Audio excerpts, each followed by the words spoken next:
السلام عليكم ورحمة الله وبركاته. الحمد لله نحمده ونستعينه ونستغفره ونؤمن به ونتوكل عليه ونعوذ بالله من شرور أنفسنا ومن سيئات أعمالنا من يهده الله فلا مضل له ومن يضلل فلا هادي له وأشهد أن لا إله إلا الله وحده لا شريك له وأشهد أن محمدا عبده ورسوله ما بعد. கண்ணியத்திற்குரிய எல்லாம் வல்ல அல்லாஹ் தஆலாவின் நல்லடியார்களே, அல்லாஹுடைய தேரருளால் ஈமானுடைய கிளைகளை பற்றி அறிந்து கொள்வதற்காக நாம் எல்லாம் திரளாக குழுமி இருக்கிறோம். ஈமானுடைய கிளைகள் என்பது நம்ப வேண்டியவைகளை நம்புவது மாத்திரமில்லாமல் நம்முடைய நடவடிக்கைகளும் சேர்ந்ததுதான் என்பதை கடந்த சில நாட்களாக நாம் அறிந்து வந்தோம். அந்த தொடர்ச்சியில நபிகள் நாயகம் ஸல்லல்லாஹு அலைஹி வஸல்லம் அவர்கள் பிறருடைய நலனை நாடுவது அல்லது பிறருக்கு தொந்தரவு தராமல் இருப்பது, இதை ஈமானுடைய கிளை என்று குறிப்பிட்டிருக்கிறார்கள். எப்படியெல்லாம் நாம் பிறருடைய நலனை நாடாமல் இருக்கிறோம், எப்படியெல்லாம் பிறருக்கு தொல்லைகள் தருகிறோம் என்பதை ஒவ்வொன்றாக பெருமானார் ஸல்லல்லாஹு அலைஹி வஸல்லம் அவர்கள் அடையாளம் காட்டியவைகளை அறிந்து வருகிறோம்.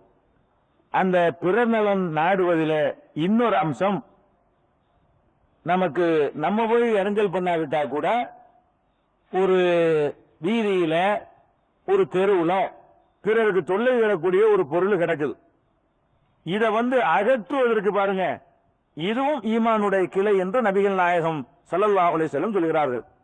இமாத்தத்துல் அலா அனித்தரி ஷோபத்தும் மின் ஷோபில் ஈமான், வீதியில இருக்கின்ற தொல்லை தரும் பொருட்களை அப்புறப்படுத்துவது ஈமானுடைய கிளைகளில் ஒரு கிளை என்று சொல்கிறார்கள். போய் இதறுகிறோம், ஒரு கல்லு கிடக்குது, நம்மளை இடறி விட்டுருச்சு அல்லது இடற முந்தி நம்ம பார்த்துட்டோம், அதை அப்புறப்படுத்திடணும். ஒரு பெரிய பள்ளம் கிடக்குது, 4 பேர் விழுந்துட்டாங்க, நம்ம வர்றோம், கொஞ்சம் மெனக்கெட்டு கொஞ்சம் மண்ணலி போட்டு அதை கொஞ்சம் சமன்படுத்தணும்னு சொன்னா அடுத்தவர்கள் கீழே விட மாட்டாங்க. முள்ளு கிடக்குது, ஒரு அசிங்கம் கிடக்குது, இது மாதிரியான பிறருக்கு தொல்லை தரக்கூடியது நம்ம ஒன்றே போடல, நம்ம என்னதான் வழிய போய் தொல்லை கொடுக்கிறோம். பெருமானார் ஸல்லல்லாஹு அலைஹி வஸல்லம் என்ன சொல்றாங்கன்னு கேட்டா, உனக்கு அதுல சம்பந்தம் இல்லாட்டாலும் பரவாயில்லை, வெளியில பார்த்துட்டீங்களப்பா, இது இன்னொருத்தனுக்கு பாதிப்பு வரக்கூடாது. பாதையில கிடக்கிற தொல்லை தரும் பொருட்களை அதை அப்புறப்படுத்துவது ஈமானுடைய கிளைகளில் ஒரு கிளை. நம்ம பிடிக்காத ஒருத்தன் இருக்கான்னு வைங்க, கட்டையில் ஆணி அறிஞ்சு சைக்கிள் வரும்போது விட்டுருவோம் வெளியில, பஞ்சர் ஆகட்டும், அந்த மாதிரி ஆட்கள்லாம் அந்த சமயத்தில் இருக்குது. அடுத்த வண்டியில கிழிச்சு வைக்கிறது, டயரை கிழிக்கிறது, கொஞ்ச நாள் ஆடுச்சுன்னா டெய்லி 3 வண்டி ரீச் வச்சிருவாங்க, கொஞ்ச நாள் நடந்துட்டு இருந்துச்சு இங்கே கூட.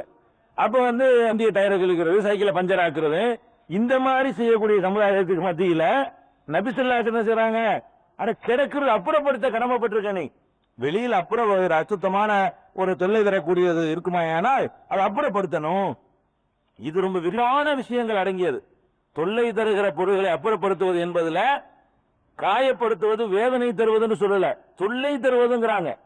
தொல்லை தருவதில் தான் சாக்கடை. நம்ம என்ன செய்யறோம், மீனை கழுவி அடுத்த வீட்டு வாசல் ஊற்றிடுவோம். மீனை கழுவி என்ன செய்யறது, அடுத்த வீட்டு வாசல்ல ராசியில் 1 மணிக்கு போய் ஊத்தி விட்டுறது. இது இருக்கிற அப்புறப்படுத்த உனக்கு கடமை இருக்கும் பொழுது அடுத்த வீட்டு வாசல்ல சாக்கடையை ஊத்துறது, சாக்கடையை கட்ட விடுறது, அது மாதிரி அசிங்கப்படுத்துதல் எல்லாம் கூட இந்த தொல்லை தரும் பொருள்களை போடுவதில் அடங்கும். இதெல்லாம் ஈமான் இல்லைங்கிறது அடையாளம். அதாவது ஈமானுடைய கிளை இல்ல, வெறுமனே அஸ்திவாரம் போட்டுப்பட்டிருக்க தவிர மேலே ஒரு கத்தனும் எழும்பலன்றது அர்த்தம். அதுக்கு தான் நபிகள் நாயகம் ஸல்லல்லாஹு அலைஹி வஸல்லம் சொல்றாங்க, இமாத்தத்துல் அலா அனித்தரி ஷோபத்து மின் ஷோபில் ஈமான், தொல்லை தரும் பொருட்களை ஈரியிலிருந்து அப்புறப்படுத்துவது ஈமானுடைய கிளைகளில் ஒன்று. இன்னொரு சம்பவத்தை பாருங்க, நபி ஸல்லல்லாஹு அலைஹி வஸல்லம் அவர்கள் சொல்கிறார்கள், ஒரு மனிதர் வீதியில போய் கொண்டிருக்கும் பொழுது ஒரு மரத்தினுடைய கிளை போற வார ஆழ்த்த தலைவர் இடிச்சுக்கிட்டு இருக்கு, மரம் வளைஞ்சிருது. இதை கொஞ்சம் மனதை அந்த வெட்டி யாத்துல இடிச்சிருமா பாவம்னு சொல்லி அதை வெட்டினார். இதற்காக வேண்டி அல்லாஹ் அவருக்கு நன்றி செலுத்தும் விதமாக அவரை மன்னித்து விட்டான் என்று நபி ஸல்லல்லாஹு அலைஹி வஸல்லம் சொன்ன செய்தி அதெல்லாம் காட்டப்படுது. எதுக்கெல்லாம் அல்லாஹ்வுடைய மன்னிப்பு கிடைக்கும் என்று கேட்டா, நம்ம எவ்வளவு தப்புகள் செய்யறோம், யாரெல்லாம் மன்னிச்சிரு, அல்ல வேலைக்காரனா நம்ம மன்னிக்கிறதுக்கு அல்லாஹ் எதமான் மன்னிக்கிறதா இருந்தா அதுக்கு தகுந்த சில காரியங்கள் நம்மள்ட்ட நிகழணும். மன்னிப்புகளை உண்டாகக்கூடியது ஏன் அடங்கும்.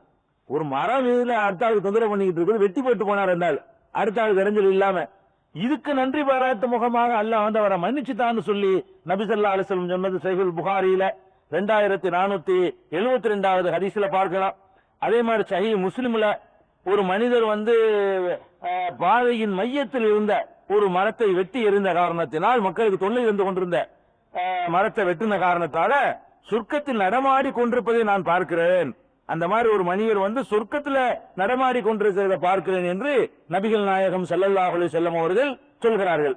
அப்ப இதெல்லாம் வந்து தொல்லை தரும் பொருள்களை அப்புறப்படுத்துவது என்பதுல வந்துடும். அது போக நம்ம நாட்டுக்கே இது வந்து ரொம்ப முக்கியமா கடைபிடிக்க வேண்டிய விஷயம் இருக்குது. நம்ம நாட்டில் என்ன பண்றாங்க, பாத்ரூம் போறதுலாம் ரோட்ல தான், வெளிக்கு போறதும் ஒண்ணுக்கு போறதும் எல்லாம் எங்க ரோட்ல. 1000 பேர் வருவானு வார அடிக்குமே பலரும் கடந்து போவாங்கல்ல, அதை பத்தி எல்லாம் நினைக்கிறதே கிடையாது. அதனால கல்வி விட்டா தெரு பூரா நாசமாகிட்டு இருக்கும், பார்த்துட்டு இருக்கோம். அப்ப நபி ஸல்லல்லாஹு அலைஹி வஸல்லம் சொன்னாங்க, சாபத்தை ஏற்படுத்தக்கூடிய 2 காரியங்களை விட்டு நீங்கள் விலகிக் கொள்ளுங்கள். சாபம் கிடைக்குமா நமக்கு? நாசமாப்ப உருப்படாம போன்னு சொன்னாலும் சாபம் வராது. சில காரியங்களால் தான் உங்களுக்கு சாபம் ஏற்படும். சாபங்கிறது நான் உங்களை திட்டினோன்னு சாபம் ஆயிராது. நீங்க என்னை திட்டினோன்னு நான் ஒன்று உருப்படாம போயிட மாட்டேன். அதெல்லாம் சாபத்தை ஏற்படாதான். சாபம் எதனால் ஏற்படும் என்றால் 2 காரியங்களால் சாபம் கிடைக்கும். உங்களுக்கு அல்லாஹ்வுடைய கோபம் கிடைக்கும், வெறுப்பு ஏற்படும். அந்த 2 காரியங்களை நீங்கள் தவிர்த்துக் கொள்ளுங்கள் என்று ரசூல் ஸல்லல்லாஹு அலைஹி வஸல்லம் சொன்னார்கள். அப்ப சஹாபாக்கள் கேட்கிறாங்க, சாபம் ஏற்படுத்தக்கூடிய அந்த 2 காரியங்கள் என்ன? ரசூல் ஸல்லல்லாஹு அலைஹி வஸல்லம் சொல்றாங்க, அல்லதி யதஅல்லா ஃபீ தரீகின் நாஸ் அவ் ஃபீ லல்லிஹிம், மக்கள் நடமாடுகிற பாதையிலே மலஜலம் வெளிக்கிறான, அதுதான் சொல்றாங்க. அதாவது வெளிக்கு போறதா தோணம் வெளிக்கு போயிடணும். பாத்ரூம் இல்லைன்னா கூட மக்கள் நடமாடாத பகுதிக்கு ஓரஞ்ச இடத்துக்கு போயிடணும். இந்த மாதிரியான இன்றைக்கு உள்ள நகரத்துல 4 8 கொடுத்து அதற்கு கட்டி வச்சிருக்கிறானோ பாத்ரூம்களை. அப்ப அது மாதிரி போய்க்கிறதுமே தவிர வீதியில வந்து மக்கள் நடமாடுற பகுதியில சிறுநீர் கழிக்கிறதும் மக்கள் நடமாடுற பகுதியில மலம் கழிக்கிறதும் அல்லாஹ்வுடைய சாபத்தை பெற்று தருகிற ஒரு காரணம். இன்னொரு காரணம் ஓஃபி லில்லிஹிம், மக்கள் வந்து நடமாடுற இடம் இல்ல, அவர்கள் வந்து ஒரு நிழலுக்கு ஒதுங்கும் இடம். நிழலுக்கு ஒதுங்கும் இடம் இருக்கு பாருங்க, அதுல போய் மலஜலம் கழிச்சிடக்கூடாது. ஒரு மரத்தடியில் எல்லாரும் வந்து உட்கார்ந்து என்ன செய்வாங்க, நிழல் சாயந்தரம் யாரும் உட்கார்ந்து இருப்பாங்க அப்படின்னு இருக்குது. அல்லது வந்து நம்ம எல்லாம் என்ன செய்யறோம், சென்னை வாசிகள் எல்லாம் சாயந்தரம் பீச்சுக்கு போறோம். பீச் மக்கள் ஒதுங்குறோம், அங்க ஒண்ணு கடிச்சிட்டு வந்தா எப்படி ஒதுங்குவாங்க? மக்கள் ஓய்வு எடுப்பதற்காக வேண்டி ஒரு இடத்தை தேர்ந்தெடுத்து வச்சிருக்காங்க. அது நடமாடுற இடம் கிடையாது. மத்தியானம் போத்தீங்கன்னா யாரும் நடமாட மாட்டாங்க. ஆனால் சாயந்தரம் ஆனால் மக்கள் வந்து அது நிழலுக்கு வந்து ஓய்வுக்காக வேண்டி வரக்கூடிய ஒரு இடமாக இருக்கிறது. அப்ப அவர்கள் ஓய்வுக்காக வேண்டி வந்து இருக்கக்கூடிய இடத்துல சிறுநீர் கழிக்கிறதும் மலம் கழிக்கிறதும் அல்லாஹ்வுடைய சாபத்தை பெற்றுத்தரும். அது மாதிரி சுற்றுலா தலங்களையும் வச்சிருக்கிறான். அது எதுக்கு வச்சிருக்கிறான்? மக்கள் கொஞ்ச நேரம் பொழுதுபோக்கா நல்ல ராகத்தா காசை கொடுத்து போயிட்டு வரும் இருக்கிறாங்க. அதுல போய்கிட்டு அவன் மக்கள் வர இடங்கள்ல போய்கிட்டு என்ன செய்யறது, மரஜலம் கழிச்சு வச்சிருது. தனியார் இதுல எல்லாம் தொலைச்சு போடுவாங்க. நமக்கு அரசாங்கம் இருக்கு இல்ல, அதுலதான் எல்லா வேலையும் காட்டுவாங்க. தனியார் இதுல எல்லாம் விடமாட்டாங்க. அரசாங்கம் கிண்டி சுதூர் பூங்காக்கு போனீங்கன்னா அங்கங்க ஒண்ணு கடிச்சு வச்சிருப்பாங்க. அரசாங்கம் நடத்துதுல கன்னியார காலத்துல. அப்ப அந்த மாதிரியான எல்லாம் நீங்க பாக்குறீங்க. அப்ப ரசூல் ஸல்லல்லாஹு அலைஹி வஸல்லம் என்ன சொல்றாங்கன்னு கேட்டா, சாபத்தை ஏற்படுத்துகிற 2 காரியங்கள் இருக்கின்றன, அவற்றை தவிர்த்துக் கொள்ளுங்கள். ஒன்னு, மக்கள் நடமாடுகிற வீதியில சாலையில பாதையில மலஜலம் கழித்தல். 2வது, அவர்கள் நிழலுக்காக ஒதுங்குகிற இடத்துல மலஜலம் கழிக்குதல். ஒரு காரியம் தான், 2 இடத்தினால 2 காரியமா சொல்றாங்க. மலஜலம் கழிக்கிறது ஒரு காரியம் தான். அதே ரசூல் ஸல்லல்லாஹு அலைஹி வஸல்லம் 2ஆ பிரிச்சு சொல்றாங்க, வீதியில கழித்தல் அல்லது மக்கள் ஒதுங்குகிற இடத்துல கழிக்குது. அது மாதிரி இந்த பஸ் ஸ்டாண்டுக்காக நிழல் கூடை வச்சிருப்பாங்க. நிழல் கூடை வச்சிருப்பாங்க, அதுல போனா அதுல வெளிக்கணும் வச்சிருப்பாங்க. காலையில் பார்த்து இருந்தா பாத்துருக்கீங்களா? நிழலுக்காக வேண்டி உள்ள இடம். ராத்திரில போய் அங்க போய் காலைல போய் பார்த்தோம்னா அங்க சில பேர் மலம் கழிச்சு வச்சிருப்பான். அது மக்கள் காலையில் நிற்பாங்களே, பஸ்ஸுக்காக காத்திருப்பாங்களே, அவங்க உட்காருவதற்காக சின்ன சின்ன ஊர்கள் எல்லாம் பஸ் ஸ்டாண்ட் மாதிரி வச்சிருப்பாங்க. அது இந்த மாதிரி பண்றதெல்லாம் நம்ம பார்த்துட்டு இருக்கிறோம். இதெல்லாம் ஒரு முஸ்லீம் வந்து செய்யக்கூடாது. மற்றவர்கள் செஞ்சுட்டு போனாங்க, முஸ்லீமை பொறுப்பான முஸ்லீம்களை செய்யறதும் இல்லை. இந்த மாதிரி காரியங்களை பொறுத்தவரை நமக்கு நாகரிகத்திலேயே சிறுநீர் கழித்தா கூட கழுவணும்னு சொல்லி கொடுத்த ஒரு ட்ரைனிங் வளர்த்ததுனால இந்த காரியத்தை எல்லாம் அல்லாஹ்வுடைய கிருபையினால முஸ்லீம்கள் செய்யறது இல்லை பெரும்பாலும். இதை மற்றவங்க செஞ்சுட்டு இருக்காங்க, நம்ம பாக்குறோம். பஸ் வந்தாலும் பொம்பளை வந்துகிட்டு இருந்தாலும் உட்காந்துட்டு இருக்காங்க. கொஞ்சம் கூட வெக்கம் இல்லாம, ஒரு சமுதாய உணர்வு இல்லாம, இந்த இடத்துல இருக்கலாமா, இப்படி பொது இடத்துல இருக்கலாமா, 4 பேர் பாக்குற மாதிரி இருக்கலாமா, அப்படி செய்யக்கூடியவர்கள் இன்னைக்கு இருந்துகிட்டு இருக்கிறாங்க. இது முஸ்லீம் அதை செய்யக்கூடாது. இது சஹீஹ் முஸ்லிம்ல 269வது ஹதீஸ்ல இருக்கிறது. அதே மாதிரி பிறருக்கு தொல்லை தராமல் இருக்கிறதுல இன்னொரு அம்சம் என்ன தெரியுமா? அதாவது நடமாற இடத்துல உட்கார்ந்துக்கிட்டு போற வார ஆட்கள் அது பண்றது, அடுத்தது சங்கடமா இருக்கிற மாதிரி ஒரு 10 ஒரு தெரு இருக்குன்னு பெண்கள் போக வர இருப்பாங்க. பெண்கள் போக வர இருக்கிற இடத்துல ஒரு 50 இளைஞர்களை கூட்டிட்டாங்கன்னு சொன்னா அந்த சில பெண்கள் வெளியே வர வைக்கப்படுவாங்க. உட்கார்ந்து இருக்காங்களே, உள்ள இருக்கிறாங்களே, அது இருக்கிறது கூட அதுக்குரிய கோலத்தோட இருக்கிறது இல்ல. எப்படி சட்டை கழட்டி போட்டு பனியன் கழட்டி போட்டு உடற்கட்டை காட்டுற மாதிரி உட்கார்ந்துருவா ரோட்ல. எதுக்கு அனுபவ பார்க்கணுங்கிறதுக்காண்டி இருப்பானுவோ. இதெல்லாம் இதுவும் கூடாதான். இந்த மாதிரி அதாவது ரசூலுல்லாஹி ஸல்லல்லாஹு அலைஹி வஸல்லம் சொல்றாங்க, ஐயாக்கும் வல் ஜுலூஸ அல துர்காத், பாதைகளிலே உட்கார்ந்திருப்பதை விட்டு உங்களை எச்சரிக்கிறேன். பாதையில உட்கார்ந்துட்டு இருக்கிறதுக்கு பாருங்க, மக்கள் போக வர இருக்கிறாங்க. அந்த இடத்துல உட்கார்ந்து அடுக்கிறக்கா டீக்கடை டீ குடிச்சு போயிட்டு இருக்காண்டியான டீக்கடையில போய் உட்கார்றது 1/2 மணி நேரம். எதுக்கு உட்கார்றது? அவனுக்குள்ள போற வரதை கண்காணிக்கிறது, கவனிக்கிறது, பல நோக்கங்களுக்காக போய் என்ன செய்யறது? உட்கார்றது. இதை எச்சரிக்கிறாங்க. சுப்ஹானல்லாஹ். நபி ஸல்லல்லாஹு அலைஹி வஸல்லம் கவனிக்காத ஒரு டாபிக் இல்ல வருது. எதையெல்லாம் கவனிக்கிறாங்க? அந்த காலத்து டீக்கெல்லாம் கிடையாது. எதிர்காலத்திலாம் கவனிச்சு கவனத்துல கொண்டு இப்படி எல்லாம் கூட அந்த ஆளுக்கு மனுஷன் பண்ணுவான். நம்ம சமுதாயம் பண்ணிடக்கூடாது. நம்மளால் தயாரிக்கப்பட்ட பக்குவப்படுத்தப்பட்ட சமுதாயம் வித்தியாசமா இருக்கணும்னு அக்கறையோட சொல்றாங்க. ஈயாக்கும் வல் ஜுலூஸ அல துர்காத், பாதைகள்ல நீங்கள் உட்காருவதை விட்டு உங்களை நான் எச்சரிக்கிறேன் அப்படிங்கிறாங்க. அப்ப சஹாபாக்கள் கேட்கிறாங்க, பாதையில உட்கார்றதுங்கிறது சில நேரத்தில் உட்கார வேண்டி வந்துருவேன், சில அவசியங்கள் ஏற்பட்டிருக்க, இப்ப கூட பாதையில உட்கார்ந்து அதிசயம் இருக்கிறாங்க, உட்கார்ந்து இருக்கிறீங்க, இதெல்லாம் பாதைதான். அப்ப சஹாபாக்கள் என்ன சொல்றாங்க, பாதையில் அறவே உட்காரு, அது எப்படி நடக்கும்? ஒமானா புத்துன தவிர்க்க இயலாத. சில நேரங்கள்ல பாதையில சில வச்சிருக்காந்து வந்திருக்கேன், இன்னைக்கு உட்கார வேண்டிய இடத்தானே செய்யுது என்று கேட்கும் பொழுது ரசூல் ஸல்லல்லாஹு அலைஹி வஸல்லம் அவர்கள் அதுக்கு சொல்றாங்க, அத அப்படிதான் உட்காந்துக்கிறங்க, ஒரு அவசியம் ஏற்படுமே, அதெல்லாம் தப்பு இல்லை, அதனால அனுமதிக்கிறோம். இதுக்கும் தடை இருந்தா போடக்கூடாது, சேரலாம் போடக்கூடாது. அவசியம் இருந்தா உட்கார்ந்துக்கிறங்க. ஆனால் பாதைக்கு பாய்த்து தரீக்க ஹக்கஹா, பாதைக்கு அதற்குரிய கடமையை நிறைவேற்றி விடுங்கள். பாதையில் இருந்தீங்கன்னா பாதையில வீதியில இருப்பதற்கு என்று ஒரு கடமை இருக்கிறது, அதை நிறைவேற்றி விடுங்கள் என்று சொல்றார்கள். அது என்ன, பாதையில் இருக்கிறதுக்கும் ஒரு கடமை இருக்குதா? இது மனுஷனுக்கு செய்யற கடமை மாதிரி பாதைக்கு செய்யற கடமை இருக்குதான் என்று கேட்கும்போது தரி, அது என்ன பாதைக்கு செய்யற கடமை என்று கேட்டால் பெருமானார் ஸல்லல்லாஹு அலைஹி வஸல்லம் 4 சொல்றாங்க. பாதையில நீ இருந்தேன்னா, சாலையில ரோட்ல ஈதில உட்கார்ந்தேன்னு சொன்னா உனக்கு 4 கடமை இருக்குது.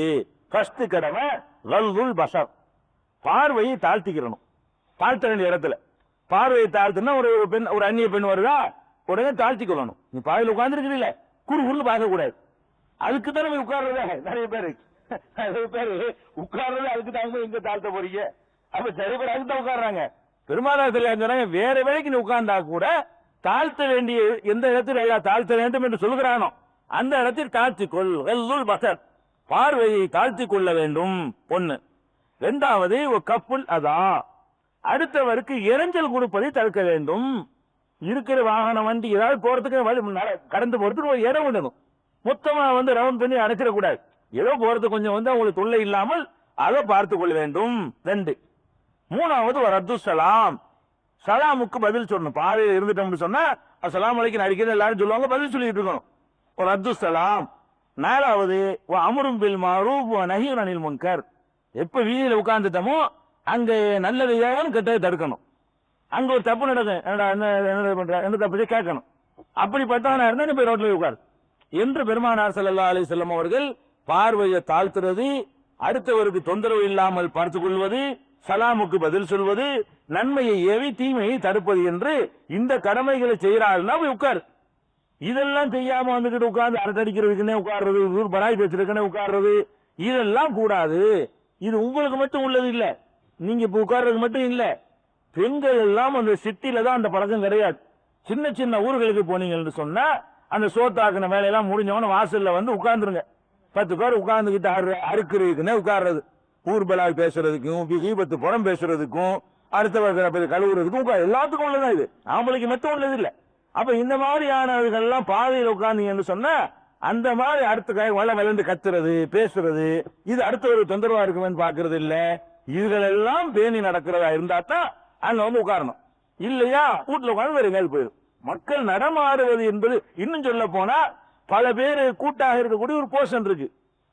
அதுல வந்து கடந்து செல்வார்கள். நீ அங்கனக்குள்ள சேர போட்டு உட்காந்துருவான், 4-5 போசங்கள் இருக்கும்.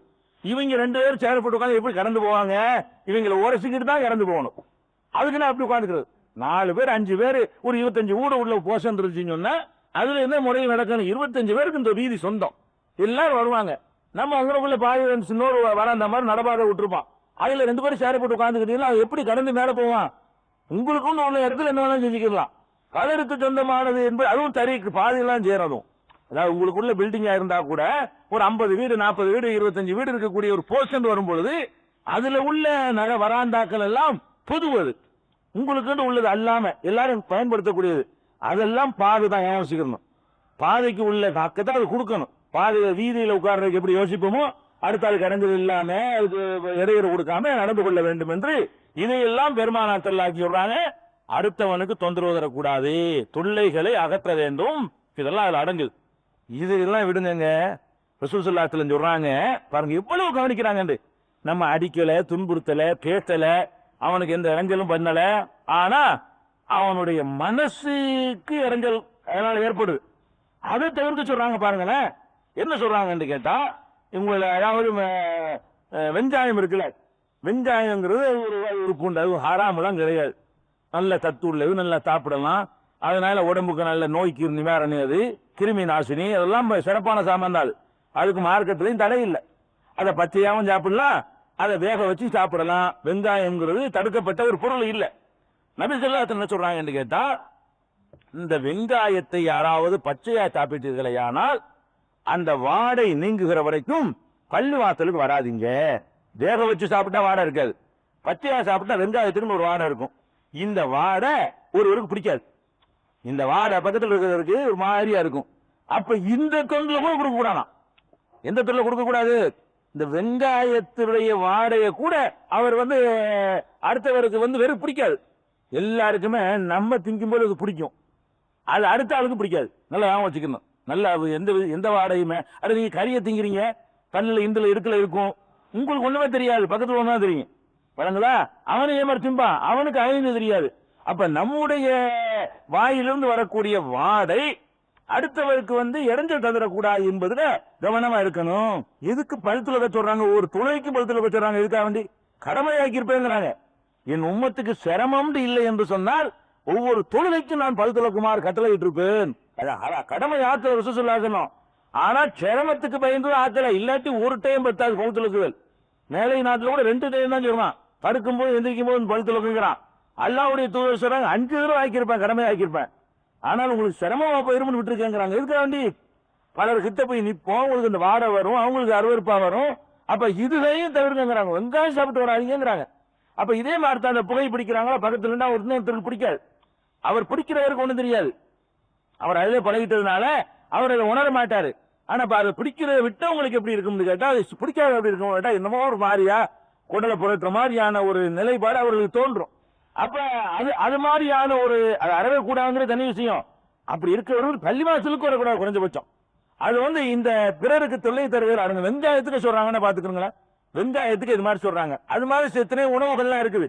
சில உணவுகள் அது தனியான ஒரு வாடை இருக்கும். துரியாம்பழம் ஒரு பழம் வைப்பாங்க, பழம் தான் அது ஒன்னும் கெடுதலாம் கிடையாது, உடம்புக்கு ரொம்ப நல்ல சாமான் தான் அது. இலங்கைக்கு போனா, மலேசியா சிங்கப்பூருக்கு போனா அந்த பழத்தை எல்லாரும் விரும்பி சாப்பிடுவாங்க. அது இந்த வயாக்கராக்கு நிகரானதும் பாருங்க, அதை விட கூடுனதும் பாருங்க. அதுக்கு என்ன செய்யறது? வயாக்கரா மாத்திரைக்கு பதிலாக அதை வாங்கி சாப்பிடுவாங்க இலங்கையில, சிங்கப்பூர், மலேசியாவில எல்லாம். அதற்கு ஓபன் பண்ண அந்த பழத்தை கக்கூசு வாட பரவாயில்லை, ஒரு விசேஷம் இருக்கு, ருசியா இருக்கு. ஆனா வாடை எப்படி இருக்கும்னு கேட்டா மூக்க பொத்தி அடைச்சிக்கிட்டு தான் சாப்பிடணும். அந்த மாதிரியான அதெல்லாம் ஒரு சாப்பிடறான்னு வைங்க, ஹலால் தான், அது தப்பு கிடையாது, திங்கிட்டு போகலாம். அது நீ அதை தின்ட்டு வந்தேன்னு சொன்னா அது பக்கத்தில் உள்ள கக்கூசு வாடை தான் அடிக்கும், வரக்கூடாது. அந்த வாடை நீங்கிற வரைக்கும் என்ன செய்யக்கூடாது? எல்லாத்துலயும் அடங்கும். எத்தனையோ விஷயங்கள் வீட்டுல சமைக்கிற எத்தனையோ உணவுப் பொருள்கள் எல்லாம் சிலர் வாடை, உதாரணமா மீன் சாப்பிட்டு வரணும், அந்த வாடை சாப்பிடும்போது ருசியா தான் இருக்கு. சாப்பிட்ட பிறகு நமக்கு மருந்து வாங்க முடியாது.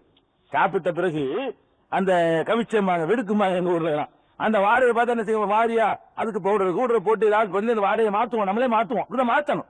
அந்த வாடை போகாத வரைக்கும் அடுத்தடுத்து வந்தோம்னு சொன்னா அப்ப அவர்களுக்கு சங்கடப்படுவாங்க, அவர்களும் இது சாப்பிடுவார்கள். எப்போதும் மனிதனுக்கு அவனிடமிருந்து வரக்கூடிய எதுவுமே அவனுக்கு இதா தெரியாது. அடுத்த ஆள்கிட்ட வரும்போது அவனுக்கு என்ன செய்யாது, அருவருப்பா தெரியும். அப்ப இந்த மாதிரி வெங்காயத்துக்கு சொன்னதுல இருந்து நம்ம என்ன விளங்கிறோன்னு, இந்த மாதிரியான காரியங்களை செய்யக்கூடாது. வாடையின் மூலமாக கூட நம்ம அடுத்தவனுக்கு தொந்தரவு தரக்கூடாது. இந்த வாடையின் மூலமா தரக்கூடாது என்பதுல காற்று விடுதலும் கூட அடங்கும். அது அடங்கு உடச்சி சொல்ல வேண்டிய விஷயம் தான். எல்லாத்தையுமே சபையில் இருக்கிறோம், திரும்ப காற்று பிரிய வச்சா பலருக்கு வாடை இருக்கும்னா புழுந்து காற்று போற மாதிரி 5 போயிட வேண்டியதானே. அதுக்குன்னு போகாட்டா கூட அதுக்குன்னு சொல்லிட்டா போக முடியும், இந்த மாதிரி காத்து விட்டு வந்துடுற அப்படி கேட்க முடியாது. அதுக்கு என்ன செய்யலாம், சபையில் நம்ம இருந்திருக்கிறோம், அந்த வாடகை சரியா மக்களுக்கு ஒரு அறிவுறுப்பு போடுவாங்க.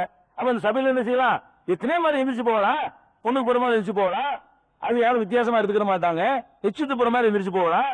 அது சபை இதெல்லாம் கவனிக்கணுங்கிறான். அதாவது ரசூலுல்லாஹ் வெங்காய வாடகைக்கு சொல்றாங்கன்னா இதெல்லாம் ஒரு சபைக்கு நல்லது இல்லை.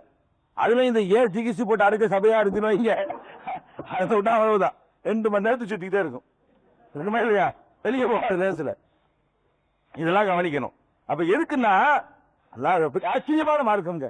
எனக்கு எல்லாத்தையும் இதெல்லாம் அவர் அடிக்காத வெட்டாத கொள்ளாதுன்னு எல்லாம் சொல்லியிருப்பாங்க. வேற வேற மார்க்கத்துல பாத்தீங்கன்னா கொள்ளாத, அடுத்தவனை வெட்டிவிடாத, கொள்ள அடிச்சிடாதன்னு இதுதான் பாவம்னு நினைச்சிருக்காங்க. இங்க என்ன கேட்டா வெங்காயம் பக்கத்துல ஒன்றும் தொந்தரவு கொடுக்காத, இந்த மாதிரி பண்ண இதையெல்லாம் சொல்ல முடியும்.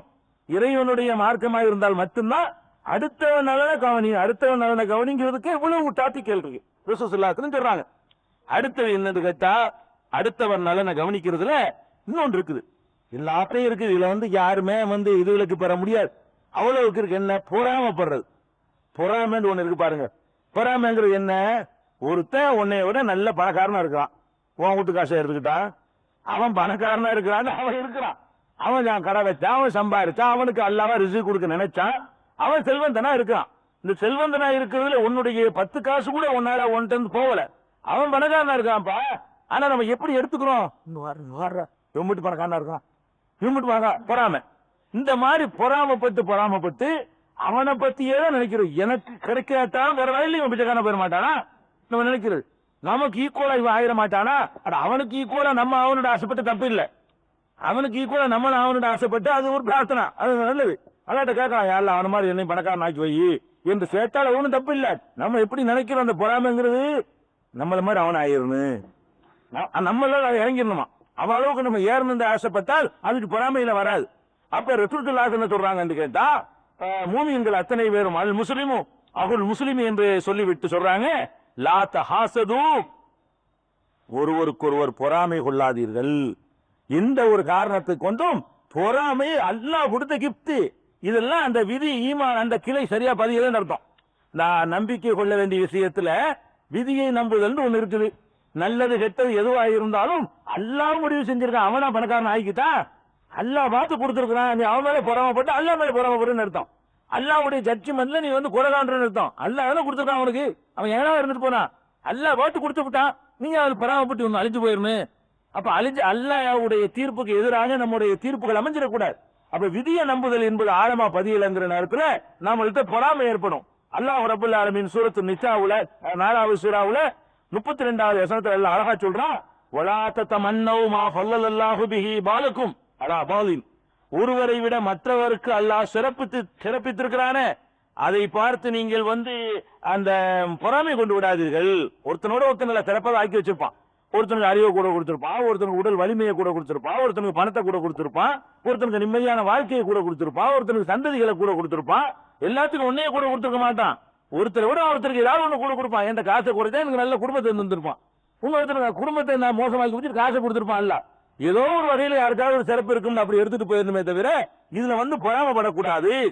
லிர்ரிஜாலி நஸீபும் மிம்மக்தஸபு வலின்னிசாஇ நஸீபும் மிம்மக்தஸபுன, ஆண்கள் சம்பாதித்தது ஆண்களுக்கு இருக்கிறது, அவன் சம்பாதிச்சது பெண்கள் சம்பாதித்து அவர்களுக்கு இருக்கிறன்னு சொல்லிவிட்டு ஒண்ணு இது பொறாமை இல்லையா. ஒஸ்அலுல்லாஹ மின் ஃபضலிஹி, அல்லாஹ்விடத்தில் அவர்களை கேளு, அது பொறாமை இல்ல. ஒரு பணக்காரனை பார்த்துக்கிட்டு அல்ல எனக்கு இந்த மாதிரி கொடுவேன் கத்தே கிடையாது, அவனு என்னை மாதிரி ஆயிருந்துமே அதான் தப்பு. அவன மாதிரி நான் அவன மாதிரி கேட்டா என்ன இல்ல தப்பு கிடையாது. ஒஸ்அலுல்லாஹ மின் ஃபضலிஹி, அல்லாஹ்வுடைய அருளை கேட்கறது நீங்க பொறாமை நினைச்சிடாதீங்க, அது பொறாமை கிடையாது. அல்லாஹ்வுடைய அருள் ஒருத்தங்க அல்ல ஆற்றல் நிறைய கொடுத்திருப்பான், எல்லாம் அந்த மாதிரி எனக்கும் கூட அல்ல. ஒருத்தனுக்கு அறிவை எல்லாம் கொடுத்திருப்பான், எல்லாம் அந்த மாதிரி அறிவை எனக்கும் கூட. ஒருத்தங்க நல்ல அமலை கொடுத்திருப்பான், அந்த மாதிரி அமலை எனக்கும் கூட அல்ல.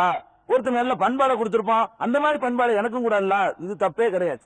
அப்ப அந்த மாதிரியாக நம்ம பொறாமைப்படுவதையும் தவிர்த்து கொள்ள வேண்டும். இந்த பொறாமை என்பதுல பிறருக்கு இடைஞ்சல் செய்யறது இருக்குது. மனத்தால அவன் நாசமா போகணுங்கிறது உள்ளுக்குள்ள, அது வர வர அவன் கஷ்டப்படும் போது நமக்கு சந்தோஷமா இருக்கும்.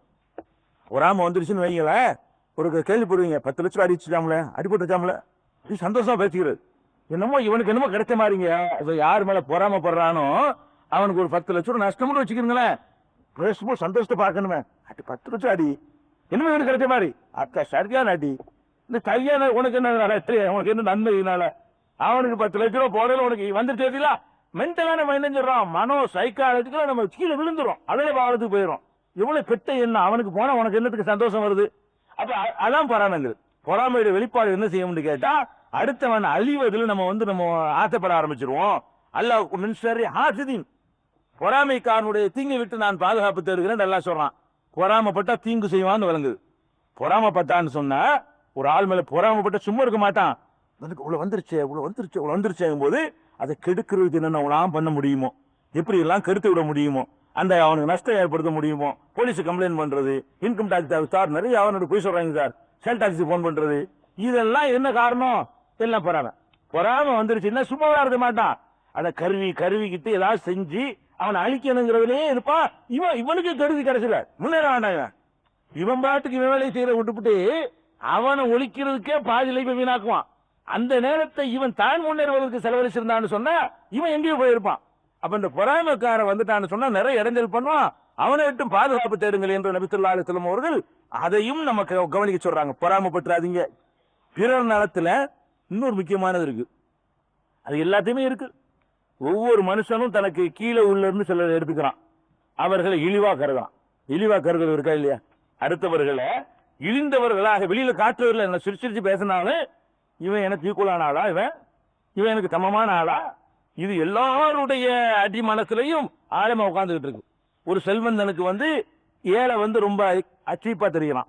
ஒரு அறிவாளிக்கு ஒரு முட்டாள் என்னவா இருக்கான், சீப்பா தெரிகிறான்.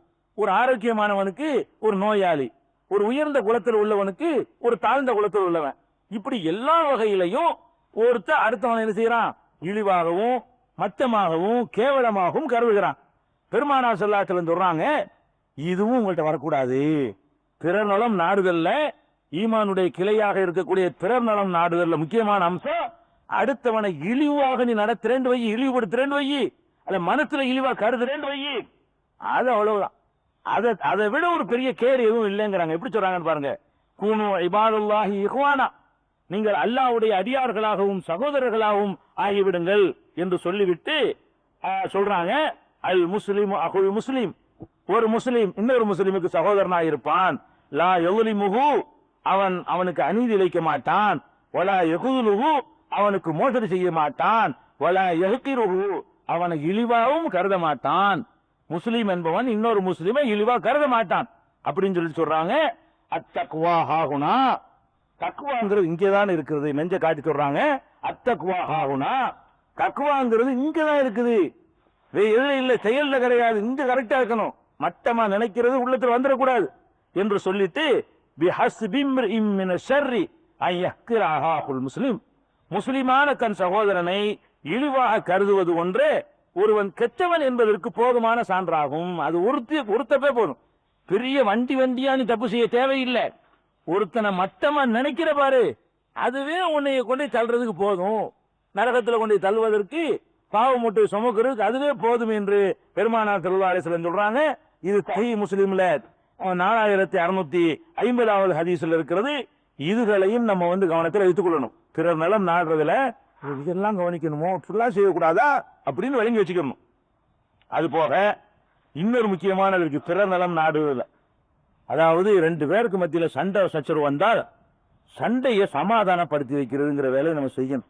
எவ்வளவு பேர் பேசாம இருக்கிறாங்க, எவ்வளவு சகோதரர்கள் ஒருவருக்கொருவர் சண்டையா இருக்கிறாங்க. ஒருவருக்கொருவர் சண்டையா இருக்கிறதும் ஈமானுக்கு எதிரானது.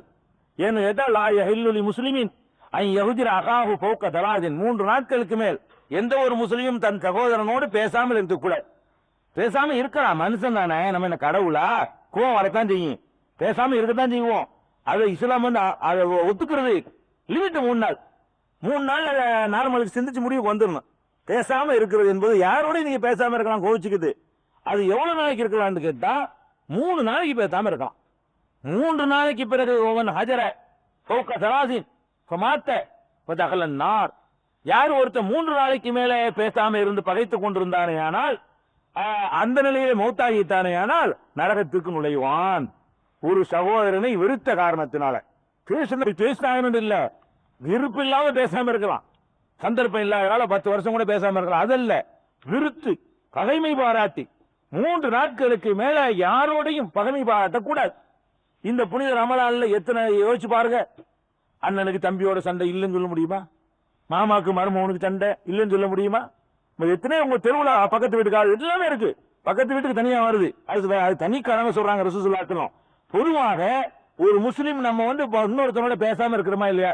நண்பர்களோட பேசாம இருக்கிறோம், தெரிஞ்சவர்களோட பேசாம இருக்கிறோம், அது மாதிரி சொந்தக்காரர்களோட பேசாம இருக்கிறோம். இப்படி இருக்கிறதுக்கு மார்க்கத்தில் அனுமதி இல்ல. இதுவும் பிறர் நலனுக்கு எதிரானது. இதுல சொல்றாங்க இப்படி இதுல பேசுறதுன்னா பெரிய ஒரு 2 மணி நேரத்துக்கு பேசுறதுன்னு அர்த்தம் கிடையாது. ஒண்ணு வேணாம், அதாவது குறைஞ்ச அஸ்ஸலாமு அலைக்கும் ரசூலுல்லாஹ் சொல்றாங்க. அந்த 2 பேர் பேசாமல் இருந்தால் அவர்கள் சிறந்தவர் யார் என்று கேட்டால், யார் சலாத்தை கொண்டு ஆரம்பிச்சார் அவர் தான். 3 பேர் முறுக்கிட்டு இருக்கிறான் பாருங்க. அதுல கூட பேசுறதுங்கும் போது சைக்காலஜில நமக்கு என்ன வரும்னா, சண்டை பிடிச்சிட்டோம், நம்ம பேசினா நம்ம மரியாதை பாதிக்கும். 2 பேரும் சண்டை பிடிச்சிட்டோம், பேசுறது முடிவு எடுத்துட்டு வந்தாச்சு. நம்ம வழிய பேசுனா அவன் எதுவும் சொல்லிடுவானோ, சோமா இருக்கல நீ என்னடா கேட்கிறேன்றான். அதாவது சோமா அவன் 2 பேருமே சரியா வந்தாலும் சரியா வேற ஒரு சைடா இருக்க முடியாதுல்ல. நீங்க இறங்கி போய் என்ன செய்றீங்க, ரூட்ல எல்லாம் சோமாங்கிறிய, அதை யாரும் நீங்க கேட்கிறேன்டா போய் பேச போய் நமக்கு மன வருத்தமா போயிடும். அதுக்கு ரசூலுல்லாஹ் சொல்றாங்க, அதெல்லாம் கேட்டா அப்படிதான் வரும். அஸ்ஸலாமு அலைக்கும் தான் வருமா? என்ன சொல்றாங்க ரசூலுல்லாஹ்? மார்க்கறிஞ்சு அவனுக்கு கருத்து சொல்ற கடமை போயிருது. ரசூலுல்லாஹ் சொல்றாங்க, பேசுறதுன்னா நீ போய் வாப்பா சோமா அம்மா சோமா எல்லாம் கேட்க வேணாம், அஸ்ஸலாமு அலைக்கும் வந்துடும், வலைக்கும் சலாம் சொல்லி ஆகணும். அப்ப 4 தடவை அஸ்ஸலாமு அலைக்கும் அலைக்கும் சொன்னா 5வது தடவை மத்த விஷயம் தன்னால வந்துரு பேச்சு. வேற எவனும் பெருசாவெல்லாம் பேச்சு ஆரம்பிக்க வேணாம். அதுல யார் சிறந்தவர் என்று கேட்டால், சலாமை கொண்டு யார் துவக்குகிறாரோ அவர் சிறந்தவர். போய் சலாம் சொல்லிட்டு வாங்குங்க. இப்ப கசப்பு 3 நாள்ல நீங்காது. பெரிய பெரிய பாதிப்புகள் இருந்தா மாசக்கணக்கில் கூட ஆகும். ஆனால் சலாம் சொல்லிட்டு ஸ்டார்ட் பண்ணிட்டீங்கன்னு சொன்னா மாசக்கணக்கில் விலகக்கூடிய கசப்பு சில நாட்களில் விலகிவிடும். எதிர கண்டிக்கும் போது பாத்துல நிட்டாரு, அஸ்ஸலாமு அலைக்கும் போயிட்டு கண்டிதான். அஸ்ஸலாமு அலைக்கும் சொன்ன பிறகு அவருக்கு என்ன ஆகுது, அந்த சொந்த விஷயத்தை நினைக்க மனசு வராது. சலாத்துக்கு பதில் சொல்ற கடமையாச்ச. ஒருத்தர் சலாம் சொல்லிட்டான்னா நம்மள முஸ்லீமே பதில் சொல்ற நமக்கு அவசியமாயிருச்சு. அலைக்கும் சலாம்ன்றுவாரு. அதுக்கு நீ என்னடா சலாம் சொல்றது கேட்க இயலாது. உங்க வாப்பா சோமா இருக்காங்க என்னடா அப்படி கேட்க, அஸ்ஸலாம் என்னடா அஸ்ஸலாமு அலைக்கும்னு கேட்பானா? மூமினான்னு கேட்க மாட்டான். அப்படி அதையும் கேட்கிறவனா அவனோடு பேசாம இருப்பது தப்பு கிடையாது. மார்க்கத்துக்காக போயிருக்கிறோம், மார்க்க நோக்கத்திற்காக வேண்டி எவ்வளவு நாளும் பயத்திருக்கலாம் தீனுக்காக வேண்டி. அப்ப அவன் அஸ்ஸலாமு அலைக்கும் சொல்லும் போது இன்னொரு அசிங்கமான அர்த்தம் யூஸ் பண்றான்னு வைய, அதை காரணமாக்கிட்டு இவன் மார்க்க ரீதியாக வெறுக்கத்தக்கவன், மார்க்கத்தை மதிக்காதவன், இவனோட எத்தனை ஜென்மத்துக்கு பேசாம இருக்கான்னு முடிவு வந்துட்டு போ. முதல் சலாத்தை கொண்டு விட்டு பாரு. ஒழுங்கா பதில் சொன்னான்னா சலாத்தை வச்சுக்க. அதுக்கு வேற மாதிரி ராங்கா பதில் சொன்னான்னு சொன்னா அப்ப அவனுக்கு குற்றம் கிடையாது. எவ்வளவு நாளைக்கு பேசாம இருந்தாலும் மார்க்கத்துக்காக வேண்டி எவ்வளவு காலத்துக்கு பேசாம இருக்கலாம், ஒரு நல்ல நோக்கு லட்சியத்துக்காக வேண்டி. அப்ப அந்த மாதிரியாக செய்ய வேண்டிய கடமை நமக்கெல்லாம் இருக்கிறது. இந்த புனித ரமலான்ல ஈமாவுடைய கிளை நம்மள்ட்ட வரணும்னு சொன்னா இதுகளையும் கவனத்தில் வச்சுக்கணும். பேசணும், சண்டையே இருக்கக்கூடாது. முஸ்லீமுக்கு முஸ்லீம் சண்டை இருக்கக்கூடாது. எப்படியும் தலான் சொல்லி சேர்ந்து கொள்ளணும், சந்திச்சா தலான் சொல்லிக்கணும். சரி, இது போல 2 பேர் சண்டையா இருக்கிறாங்கன்னு வைங்க, அது அவர்களுக்கு சொன்ன உத்தரவு. அது நம்ம என்ன செய்யணும்? 2 பேர் பேசாம இருக்கிறாங்க, நீண்ட கடமை பகையா இருக்கிறாங்க. பொதுவா இந்த சண்டையா உள்ள ஆளுக்கு தன்னால சேரவே மாட்டாங்க. தன்னால் அல்லாவுக்கு தெரியும், படைச்ச ரப்புல் ஆலமீனுக்கு தெரியும். அதனாலதான் கணவன் மனைவி சண்டையா இருக்கும்போது அல்லாஹ் என்ன சொல்றான், கணவன் மனைவி சண்டையா இருந்தாங்கன்னு சொன்னா அவர்கள் ஒருத்தருக்கு ஒருத்தர் பேசி பிரிஞ்சு போயிடுவாங்க. கோச்சிக்கிட்டு அம்மா வீட்டுக்கு பிறந்து போயிடுவா, அல்ல ஏற்றி விட்டுருவான். ஏதோ ஒன்னு இருந்து பிரிஞ்சுட்டாங்கன்னு வைங்க, அல்லாஹ் என்ன சொல்றான் தெரியுமா அந்த நேரத்துல, அவன் குடும்பத்தில் ஒரு ஆளும் அவள் குடும்பத்தில் ஒரு ஆளும் சேர்ந்து அதை சமரசம் ஏற்படுத்தட்டும். அப்ப அடுத்த ஆள் நோஞ்சி செல் பண்ண சொல்றான்ல. அதாவது நான் உங்களுக்குள்ள பகை வந்துருச்சுன்னா 2 பேருமே கடுமையான வார்த்தைகள் யூஸ் பண்ணிருப்பாங்க, என்னன்னு உங்களுக்கு தெரியாது. 2 பேருக்கும் உருத்தும், எப்படி போய் பேசுறது எப்படி போய் பேசுறது. அப்ப 3வது ஒரு ஆள் இறங்கணும், 3வது ஆள் இறங்கி அதை சரி பண்ணி வைக்கணும்னு சொல்லி தாம்பத்திய வாழ்க்கைக்கு அல்லாஹ் கட்டளை சொல்றான். அப்ப மற்றவர்களுக்கு அப்படித்தானே இருக்கு. 2 பேரும் சண்டை போட்டாங்க, பேச காட்டுக்கிறாங்க, என்ன அவனுக்குள்ள இது உள்ளுணர்வு இருக்கும். அப்ப நம்ம இறங்கி என்ன செய்யணும், என்னத்துக்கு பேசாம இருக்கிற, அவரோட என்ன சண்டை, உனக்கு என்னப்பா காரணம், காரணத்தை விசாரிக்கணும். எந்த காரணமா இருந்தா தீர்த்துடலாம். அதுல எந்த அளவுக்கு நம்ம போக வேண்டும் என்று கேட்டால் பொய் சொல்லியாச்சும் சேர்த்து வைக்கணும். நம்ம பிரிக்கிறதுக்கு பொய் சொல்லுவோம், விலங்குல சண்டை இல்லாத 2 பேரை பிரிச்சு வைக்கிறதுக்கு என்ன செய்வோம், பொய் சொல்லுவோம். அல்ல முத்தம் விடுறதுக்கு இருக்கிற ஏன்னா இருக்கு பெருசாக இருக்கு என்ன செய்வோம், அதுக்கு வேணா நம்ம பொய் சொல்லியிருப்போம். நபி ஸல்லல்லாஹு அலைஹி வஸல்லம் சொல்றாங்க, லைஸல் கஸாப் அல்லதி யுஸ்லிஹு பைனன் நாஸ் ஃபயன்னி கைரா அவ் யகூல் கைரா. புகாரியில 2692வது ஹதீஸ். யார் ஒருவன் மக்களுக்கு மத்தியில நல்லிணக்கம் ஏற்படுத்துவதற்காக வேண்டி, நன்மையை உருவாக்குவதற்காக வேண்டி பொய் சொல்லுகிறானோ அவன் பொய்யன இல்லை, அவன் பொய்யன இல்லை. பொய் எவ்வளவு பொய் தான் அடிக்கலாம். எதுக்கு, 2 பேரை 2 சமுதாயத்தை சேர்த்து வைக்க, 2 குடும்பத்தை சேர்த்து வைக்க, 2 நபர்களை சேர்த்து வைக்க, 2 நண்பர்களை சேர்த்து வைக்க, எவ்வளவுக்கு பொய் சொன்னாலும் சரி, நன்மையை உண்டாக்குவதற்காக வேண்டி எவ்வளவு வேண்டுமானாலும் என்ன செய்யலாம், பொய் சொல்லலாம். இது ரசூல் ஸல்லல்லாஹு அலைஹி வஸல்லம் நமக்கு இஸ்லாம் பண்றது. பிறனால யாரும் ஏறலாம், அந்த 2 பேர் நரகவாசியா போயிடக்கூடாது. சண்டை போட்ட நிலையில மௌத்தா போய் 2 பேரும் அதுக்கு ஒரு கொஸ்டின் ஆகாம இருக்கணும்னா நம்ம இறங்கி என்ன செய்யணும், அதை அந்த வீரியத்தை அப்படி குறைக்கணும். நீங்க அப்படியே சொல்றீங்க, அந்த மாதிரி இல்லைங்க அவரு, நீங்க உங்களை பத்தி தான் எப்ப பார்த்தாலும் புகழ்ந்து பேசிட்டு இருக்காரு அவரு, உங்களுக்கு பிரிஞ்சதுல இருந்து ரொம்ப கவலைப்பட்டு இருக்காருன்னு கூட சும்மாச்சு. இவருக்கு அதே டைலாக போட வேண்டியதான். இப்படி போட அப்படி நினைச்சிட்டு இருக்காரு, நான் தான் தப்பா நினைச்சிட்டேனாங்கிற அளவுக்கு என்ன செய்யணும், இவர் புகழ்ற மாதிரி அவர் சொன்னதா போய் சொல்லணும், அவர் புகழ்ந்து சொன்னதா இவர்கிட்ட போய் சொல்லணும். இப்ப எதில் கெடுத்து விட்டாங்க இவ்வளவு இருக்க அப்படின்னு சொல்லிட்டு அப்படியே அந்த கசப்பை குறைச்சிங்கன்னா தன்னால சேர்ந்துருவாங்க. அப்ப அந்த மாதிரியான பொய்களை எல்லாம் யூஸ் பண்ணி கூட என்ன செய்யணும், நம்ம பிறர் நலன் நாடணும். முஸ்லீம்கள் இவ்வளவு கடமை இருக்குது, இதெல்லாம் நம்ம கவனிச்சோம்னா நமக்குள்ள இவ்வளவு பிளவுகள் இருக்குமா. ஒவ்வொருத்தரும் எங்க சண்டை இருக்குது, உங்க தெருவில் எப்படி லிஸ்ட் எடுத்து பாருங்களேன். சண்டை பேசிக்கிற மாட்டாங்க, பக்கத்து பேச மாட்டாங்க, எழுத்து வீட்டுல பேச மாட்டாங்க, சொந்தக்காரங்க பேச மாட்டாங்க, பூவாதெல்லாம் சொல்லுவாங்க. தாய் தரம் புள்ள, தாய்க்கு புள்ளைக்கும் சண்டைங்க. எத்தனை குடும்பத்துல தாய்க்கும் மகனுக்கும் சண்டை. தாயை போய் தாக்கூடாதுவான் மகங்காரன், பிள்ளைகள் போகக்கூடாதுவான், அம்மாட்ட போய் பார்க்க கூடாதுவான் பாட்டிய. அந்த மாதிரி எல்லாம் பகமை பாராட்டுற அளவுக்கு நம்ம இருக்கணும். இதுகள் எல்லாம் நுழைஞ்சி நம்மளால எந்த அளவுக்கு என்ன செய்யணும், சீர்திருத்தம் பண்ணணும். இன்னும் சொல்ல போனா பிறர் நிலம் நாடுறதுல இந்த பிறர்ல முதல் தாய் தான். பிறர்ங்கிறதுல பிறர் நலம்ங்கிறது இருக்க, பிறர்ல ஃபர்ஸ்ட் முதல் லிஸ்ட்ல நிக்கிறது யாரு, தாய் தான். பெருமானார் ஸல்லல்லாஹு அலைஹி வஸல்லம் கேட்கிறாங்க, அல்லாஹ்வுடைய தூதரே, மன் அஹப்புன் நாஸி பி ஹுஸ்னி தஆபதி, அது அருமையான முறையில் தோழமை கொள்வதற்கு மனிதர்களிலேயே யார் ரொம்ப அருகதை படைத்தவர்கள், இருக்கிற மொத்த மனிதர்கள்ல நான் தோழமையோடு நடந்து கொள்ள தகுதியானவர் யார், முதல் தகுதி யாருக்கு என்று கேட்கிறார் ஒருவர். நபிகள் நாயகம் ஸல்லல்லாஹு அலைஹி வஸல்லம் விளக்கல. அதுக்கு ரசூல் ஸல்லல்லாஹு அலைஹி வஸல்லம் சொல்றாங்க, உம்முக்க, உங்க அம்மாப்பா, உங்க அம்மா தான். தோழன பிறந்துன்னு சொல்லல, நான் யாரோட ரொம்ப தொலைவோடு நடக்க வேண்டும், உங்க அம்மாவோடு சொல்றாங்க. அப்ப அவரு கேட்கிறாரு, தும்மமன், அப்புறம் யாரு, அம்மா சரி, 2வது யாருன்னு கேட்கிறாங்க. ரசூல் ஸல்லல்லாஹு அலைஹி வஸல்லம் தும்ம உம்முக்க, அப்புறம் உங்க அம்மா தான் அப்படிங்கிறாங்க. அப்புறம் கேட்கிறாரு, தும்மமன், சரி 2வது அம்மா தான், அப்புறம் யாரு என்று கேட்கிறாரு. ரசூல் ஸல்லல்லாஹு அலைஹி வஸல்லம் சொல்றாங்க, தும்ம உம்முக்க, உங்க அம்மா தாங்கிறாங்க. அவர் என்ன கேட்கிறார், அடுத்தால கேட்கிறாரு, அம்மாவுக்கு அடுத்தால எங்க இருக்குது, அதுதான் ரசூல் சொல்றாங்க. விளங்காம சொல்றாங்க, நான் முக்கியமா கவனிக்க வேண்டிய ஆள் யாருன்னு அம்மாங்கிறாங்க. சரி அடுத்து யார், அடுத்த அம்மா தாங்கிறாங்க. அடுத்தபடி அம்மா தாங்கிறாங்க. அப்ப அம்மாவுக்கு அடுத்து ஒண்ணு இல்ல, தாய்க்கு அடுத்துங்கிற நிலையெல்லாம் ஒண்ணு கிடையாது. 4வதா கேட்கும் போது சொல்றாங்க, அபூக்க, உங்க அப்பா, உங்க தகப்பனார், வாப்பா அத்தாங்கிறாங்க. அப்ப 3 படித்தறதுக்குனே அப்பா கூட வர்றாரு. ஒரு மனிதன் ரொம்ப கடமைப்பட்டிருப்பது தாய்க்கு தான். அப்ப தாயாரை புண்படுத்தக்கூடாது, அவர்களை மனநோக்கு நடக்கக்கூடாது, அவர்களுக்கு கஷ்டம் கொடுத்துடக்கூடாது, எல்லா வகையிலும் அவர்கள் மனநிறைவு அடைகிற அளவுக்கு என்ன செய்யணும், நம்ம நடந்து கொள்ள வேண்டும். மார்க்க சம்பந்தமான தப்பு உத்தரவு போட்டா தான் கட்டுப்படக்கூடாது. அல்ல அதையும் சொல்றான், அலா அன் துஸ்ரிக பிஹி மா லைஸ லக பிஹி இல்முன் ஃபலா துதீஹுமா, உன்னுடைய தாயும் தந்தையும் ஞானமில்லாத அறிவில்லாத ஒரு விஷயத்தை செய்யுமாறு உன்னை வற்புறுத்துவார்களேயானால் அதற்கு கட்டுப்படாது. அப்படிதான் தப்பு செய்ய சொல்றாங்க, தர்காவுக்கு போயிட்டு வாங்குறாங்க, தாயத்து போடுங்கிறாங்க, மார்க்கம் தடை செஞ்சிருக்கிற மாதிரி வரவச்சனை வாங்குன்னு சொல்றாங்க, கல்யாணத்தை ஆடம்பரமா பண்ணு சொல்றாங்க. அவ மார்க்கத்துல இல்லாத காரியங்களை எல்லாம் செய்ய தாய் என்று சொன்னார்களே, ஆனால் பலா துதீஹுமா, அவர்களுக்கு கட்டுப்படாது. அதுல கட்டுப்பட்ட கூடாது. எல்லாம் இந்த தப்பு செய்யற ஆட்கள் எல்லாம் அம்மா கவனிக்கவே மாட்டாங்க தாய. அவ வரதட்சணை வாங்கும் போது மட்டும் அந்த கேடயம் அம்மா யூஸ் பண்ணுவா. ஏண்டா வாங்கின தாயார் தான் என்ன செய்யறது, என்னமோ தாயார் அப்படி 100% ஃபாலோ பண்ற மாதிரி, தாயார் சொல்லு கிழிச்ச கோட்டை தாண்டாத மாதிரி. வீட்டுல நீங்க கேட்டா தெரியும், ஒரு சொல்லு கேட்க மாட்டான்.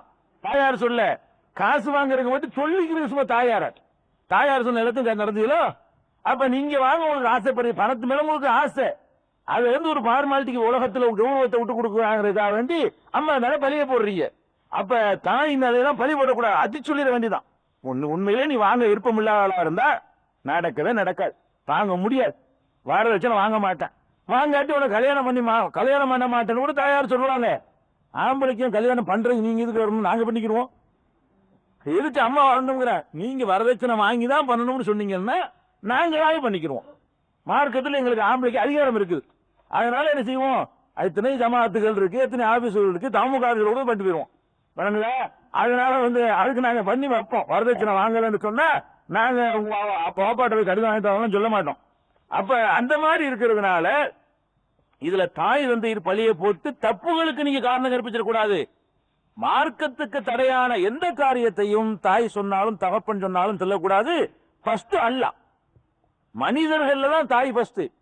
டோட்டலா நமக்கு ஃபர்ஸ்ட் யாருன்னா அல்லாஹ், இரண்டாவது ரசூல், அப்புறம் தான் தாய். அந்த வரிசைப்படி வர்றதா இருந்தா ஃபர்ஸ்ட் அல்லாஹ் என்றுதான் நீங்கள் பார்க்கணுங்கிறத கவனத்தில் வச்சுக்கிறேன். இது போக மற்ற விஷயங்கள்லாம் எப்படி நடக்கணும் அல்லாஹ் சொல்லி காட்டான். ஓ சாஹிபுஹுமா ஃபித் துன்யா மஅரூஃபா, அவர்கள் எவ்வளவு மோசமான கொள்கையுடையவர்களாக இருந்தாலும் சரி துன்யாவிலே அவர்களோடு அழகிய முறையில் உறவு வைத்துக் கொள். சில தௌஹீ சகோதரர்கள் அம்மா தர்காவுக்கு போதுங்கிறதுக்கான சோறு கொடுக்க மாட்டாங்களாம். தர்காவுக்கு போகக்கூடாது வாஸ்தவம், அது மார்க்கத்தில் இல்ல. அது சொல்லலாமே தவிர சாப்பாட்டை நிறுத்த முடியாது. துன்யாவுல செய்யற அம்பட்டு திறமை நீ செய்யணும். அவர்கள் ஒழுங்கா செய்யல, எல்லா வித அனாச்சாரம் பண்றாங்க, தாயத்து போடுறாங்க, மொழி போறாங்க, அது எல்லாம் எவ்வளவு தப்புகள் இருக்கும் மார்க்க ரீதியா உள்ளது. சினிமா விட மாட்டேங்கிறாங்க, சினிமாவுக்கு போறாங்க அம்மாங்கிறதுக்காக வேண்டி சில சகோதரர்கள் அம்மாவுக்கு சேவை கொடுக்கறது இல்லை. அதெல்லாம் உங்களுக்கு அதிகாரம் கிடையாது, சொல்லலாம். அப்ப துன்யாவுல என்னென்ன தாய்க்கு செய்ய வேண்டுமோ அது எல்லாத்தையும் செஞ்சிடணும். அவர்கள் தான் முன்னுரிமை கொடுக்க வேண்டிய உறவினர் என்று பெருமானார் ஸல்லல்லாஹு அலைஹி வஸல்லம் அவர்கள் சொல்லி காட்டுக. எந்த அளவுக்குன்னா அஸ்மா பின்த் அபூபக்கர், அபூபக்கர் ரலியல்லாஹு அன்ஹுடைய மகள் அஸ்மா, ஆயிஷா ரலியல்லாஹு அன்ஹாவுடைய தங்கச்சி, அவர்கள் ரசூல் ஸல்லல்லாஹு அலைஹி வஸல்லம் அவர்கள்ட்ட ஒரு அனுமதி கேட்கிறாங்க. அல்லாஹ்வுடைய தூதரே, எங்க அம்மா இன்னும் இஸ்லாத்தை ஏற்றுக்கொள்ளவில்லை.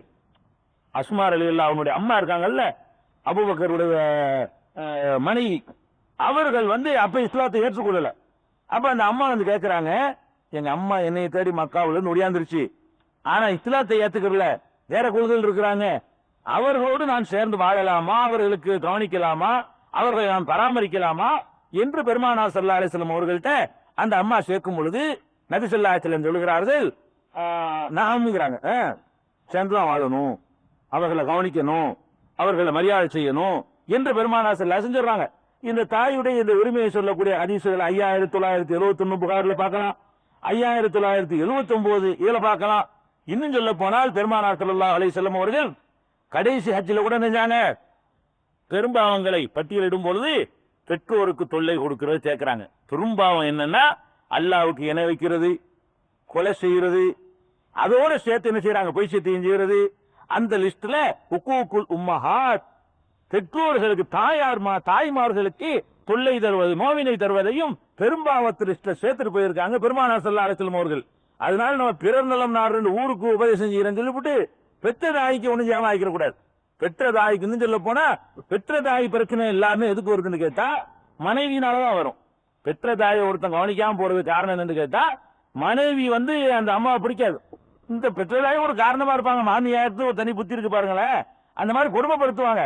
அப்படி படுத்தினாலும் சரிதான். அதுக்காக நீ தாய்க்கு செய்யற கடமையை மனைவி சொல்ல கேட்டுக்கிறதா நம்ம தவிர்த்திடக்கூடாது, நரகத்துக்கு போக வேண்டிய நிலம் உண்டாயும். அதனால மருமகளா இருக்கக்கூடிய பெண்களும் அதுக்கெல்லாம் தடைப்படக்கூடாது. நீங்க உங்க அம்மாவுக்கு செய்யற கடமை நீங்க சொர்க்கத்துக்கு போங்க, உங்க அம்மா செய்யற அநியாயத்துக்கு ஒத்து போகாதீங்க, அவர்களுக்கு நீங்க செய்யற கடமையை செய்யுங்கன்னு ஒவ்வொரு மனைவியும் புருஷன் சொல்லணும். இல்லைன்னா அவங்க நரகத்துக்கு போறதுக்கு புருஷனை நரகத்துக்கு அனுப்புறாங்கன்னு அர்த்தம், அதுக்கு துணையா இருந்து அவங்களும் நரகத்துக்கு போறாங்கன்னு அர்த்தம். அதுல எல்லாம் கவனமா இருக்க வேண்டும். இது ஒரு முக்கியமான ஒரு அம்சம், இதுவும் பிறர் நலன்கள் அடங்குது. அதை விட இன்னொரு முக்கியம் என்னன்னு கேட்டா உறவினர்களை பாய்க்க கூடாதுன்னு சொன்னோம் இல்லையா, உறவினர் மற்றவங்களை பாய்க்கிறதுக்கும் உறவினர்களை பாய்க்கிறதுக்கும் இஸ்லாம் வித்தியாசப்படுத்துது. ஒரு நண்பனோட சண்டையா இருக்கிறீங்களா, அதுவும் தப்பு தான். ஒரு பக்கத்து வீட்டுக்காரோட சண்டையா இருக்கிறீங்களா, அதுவும் தப்பு தான். அல்லது ஏதோ ஒரு பள்ளிக்கூடத்து பழக்கத்தில் வச்சு ஒருத்தனோட சண்டையா இருக்கிறீங்களா, அதுவும் தப்பு தான். ஆனால் சொந்தக்காரர்களோட வந்து இந்த குடல் வாய் ஜனங்கள்ங்கிறாங்களே, அந்த ரிலேஷனோட நீங்க வந்து சண்டையா இருந்தால் அது பயங்கர தப்பு. எந்த அளவுக்கு தப்புன்னு கேட்டா, லா எதுகுருள் ஜன்னத பாத்தியுன், சொந்தங்களை முறிக்கக்கூடிய எவனும் சொர்க்கத்தில் நுழையவே மாட்டான். எவ்வளவு நம்ம செஞ்சாலும் சரி, அதுக்கு 2 மிதியை வாங்கிட்டு தான் கடைசியில சொர்க்கத்துக்கு வர முடியும். வணங்குதா? அப்ப 5984 புகார்ல இருந்து அதிசய பார்க்கலாம். எவன் ஒருவன் உறவினர்களை பகைத்து வாழ்கிறானோ அவன் வந்து சொர்க்கத்துக்கு நுழையவே மாட்டான்ங்கிறாங்க. அப்ப உறவினர்களை பகைத்தல் என்பது நம்மள நரகத்தில் செல்லக்கூடிய அளவுக்கு பயங்கரமான குற்றம். இதெல்லாம் ஈமான் இந்த 6 விஷயங்கள் ஆழமா பதிஞ்சா இதெல்லாம் கரெக்ட் ஆயிரும். அது சரியா ஆழமா வேறுன்றல சொர்க்கத்தை பத்தி நரகத்தை பத்தி அது மாதிரியான விஷயங்கள் ஆழமா வேறுன்ற விட இருந்தால் இதெல்லாம் வேறு சொந்தங்களை பகைச்சிட்டு இருப்போம். அதனால சொந்தக்காரங்களை சேர்ந்து வாழணும், அனுசரித்து வாழணும். வெறுமனே பேசாமல் பேசிக்கொள்வது மட்டுமல்ல சேர்வது என்பது இன்னும் விஷயங்கள் இருக்கிறது. பெருமானா ஸல்லல்லாஹு அலைஹி என்ன சொல்றாங்கன்னு கேட்டா, மன் ஷர்ரஹு ஐ யுப்ஸதலஹு ஃபீ ரிஸ்கிஹி அவ் யும்ஸஅலஹு ஃபீ அதரிஹி ஃபல்யஸில் ரஹ்மஹு. யார் ஒருவர் வந்து தனக்கு ரிஸ்க் அல்லாஹ் நிறைய தர வேண்டும் என்று ஆசைப்படுகிறாரோ, அது எல்லாருக்கும் ஆசை இருக்குல்ல, ஆசை இல்ல ஒரு ஆளுக்கு வைப்போம், தைத்துக்கும் வைப்போம், எனக்கு ரிஸ்க் ஜாஸ்தி வேணாம், அது ஒருத்தர் இருக்க மாட்டீங்க. ரிஸ்க் ஜாஸ்தி வேணாம்னு சொல்லக்கூடிய அது ஒருத்தர் கூட இருக்க மாட்டீங்க. ஒரு பல கோடிக்கு அதிபதியா இருந்தா கூட அது மாதிரி இன்னொரு பல கோடி வேணும்னு நீங்க ஆசைப்படுவீங்க. நீங்களும் சரிதான் நானும் சரிதான். இதுல வந்து யாரையுமே விதிவிலக்கா ஒரு ஆளை கூட என்ன செய்ய முடியாது, பார்க்கல, தப்பும் கிடையாது. ஆசைப்படுறீங்கல்ல, அதுக்கு வழி ஒண்ணு இருக்க செய்றீங்களான்னு இருக்கிறாங்க ரசூலுல்லாஹி ஸல்லல்லாஹு அலைஹி வஸல்லம். யாருக்கு ரிஸ்க் தாராளமா கிடைக்க வேண்டும் என்று விரும்புகிறாரோ ஃபல்யஸில் ரஹிமஹு, சொந்தக்காரங்களோடு சேர்ந்து வாழட்டும், உறவினர்களோடு இணங்கி வாழட்டும் என்று ரசூல் ஸல்லல்லாஹு அலைஹி வஸல்லம் சொல்றாங்க. அப்ப சொந்தக்காரர்களோடு யாரு சேர்ந்து வாழுமா, மாமச்சா சின்னவாப்பா பெரியவாப்பா மாமி மாமி மாமச்சின இந்த மாதிரியான ஆட்களோட யார் நெருக்கமான உறவுகளோட இருக்கிறார்களோ அவர்களுக்கு அல்லாஹ் ரிஸ்கை தாராளமாக தருவான். எத்தனை செல்வந்தர்கள் ஊருக்குள்ள அள்ளி கொடுப்பாங்க, சொந்தக்காரங்க எல்லாம் பிச்சை எடுத்துட்டு இருப்பாங்க. எவ்வளவு பேர் எனக்கே தெரியும். எத்தனை செல்வந்தர்கள் வந்து அவர்களுடைய பெருமைக்காக வேண்டி ஒரு பந்தா காட்டி ஆயிரக்கணக்கான பேர் சுமத்து கல்யாணம் பண்ணுவாங்க, சோத்தாக்கி ஏழைகளுக்கு கொடுப்பாங்க. அங்க என்னன்னா அவன் சொந்தக்காரன் விடாம பிச்சை எடுத்துருப்பான். மூணு கல்யாணம் இருக்குது, அந்த மாதிரி 4 ஹோமர் இருக்கு 7 ஹோமர் இருக்குன்னு ஊருல பிச்சை எடுப்பான். இந்த மாதிரியான நிலையில நம்ம இருந்து விட்டு இருக்கோம். அதெல்லாம் அப்படி அழிச்சு போடுவோம், ஒண்ணுல ஆக்கிடுவான்ல, கொடுத்து எடுத்து போடுவான். அப்ப யாருக்கு வந்து இந்த மாதிரியா ரிஸ்க் அதிகமாக வேண்டும் என்று ஆசைப்படுகிறாரோ அல்லது வாழ்நாள் அதிகமாக வேண்டும் என்று ஆசைப்படுகிறாரோ அதை கூட எல்லாம் மாத்தி எழுதுவான். வாழ்நாளை கூட என்ன செய்வான், என்ன விதியா எல்லாம் மாத்த மாட்டான்னு சொல்லக்கூடாது. அதுக்கும் குரான்ல ஆதாரம் இருக்கு. எம்ஹுல்லாஹு மா யஷாஉ யுஸ்பித் வைந்த உம்முல் கிதாப், உம்முல் கிதாப் மூல பதிவேறு அவனிடத்தில் இருக்கிறது. அல்லாஹ் நாடியதை அழிப்பான், நாடியதை பதிவு செய்ய வைத்துக் கொள்வான். எழுதுனதை அழிக்குவான், எழுதிடுவான், உனக்கு தரித்திரம் எழுதிடுவான். நீ சொந்தக்காரங்களை சேர்ந்து வாழ்ற பார்த்துப்புட்டு அழிச்சு புட்டி எனக்கு நல்லா குடும்பம் எழுதிடுவான். அதனால செய்வான், அது குரான்ல இருக்குது.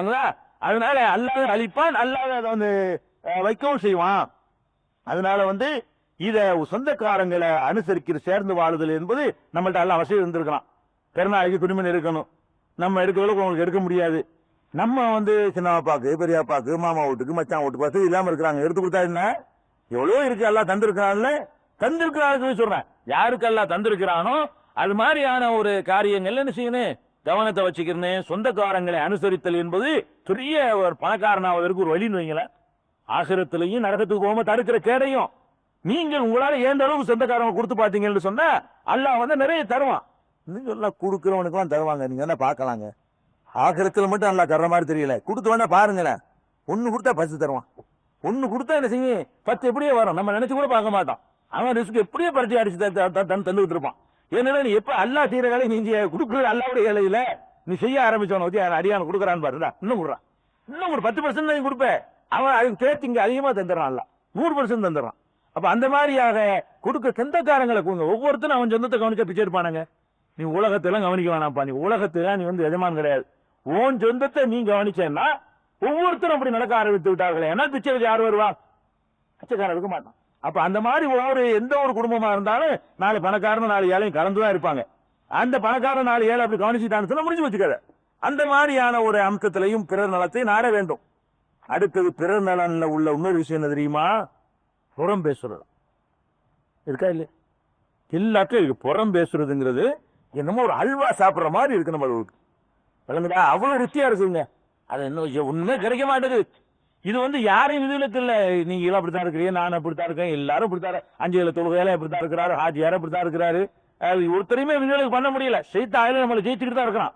ஒவ்வொருத்தரும் என்ன செய்ய தெரிஞ்சு கொள்ள வேண்டும். அது வந்து ரொம்ப பயங்கரமா எந்த அளவுக்கு கேட்டா, அல்லாஹ் வந்து இதுக்கு பயன்படுத்துற மாதிரி ஒரு அருவருப்பான வார்த்தையை வேற எதுக்குமே பயன்படுத்தல.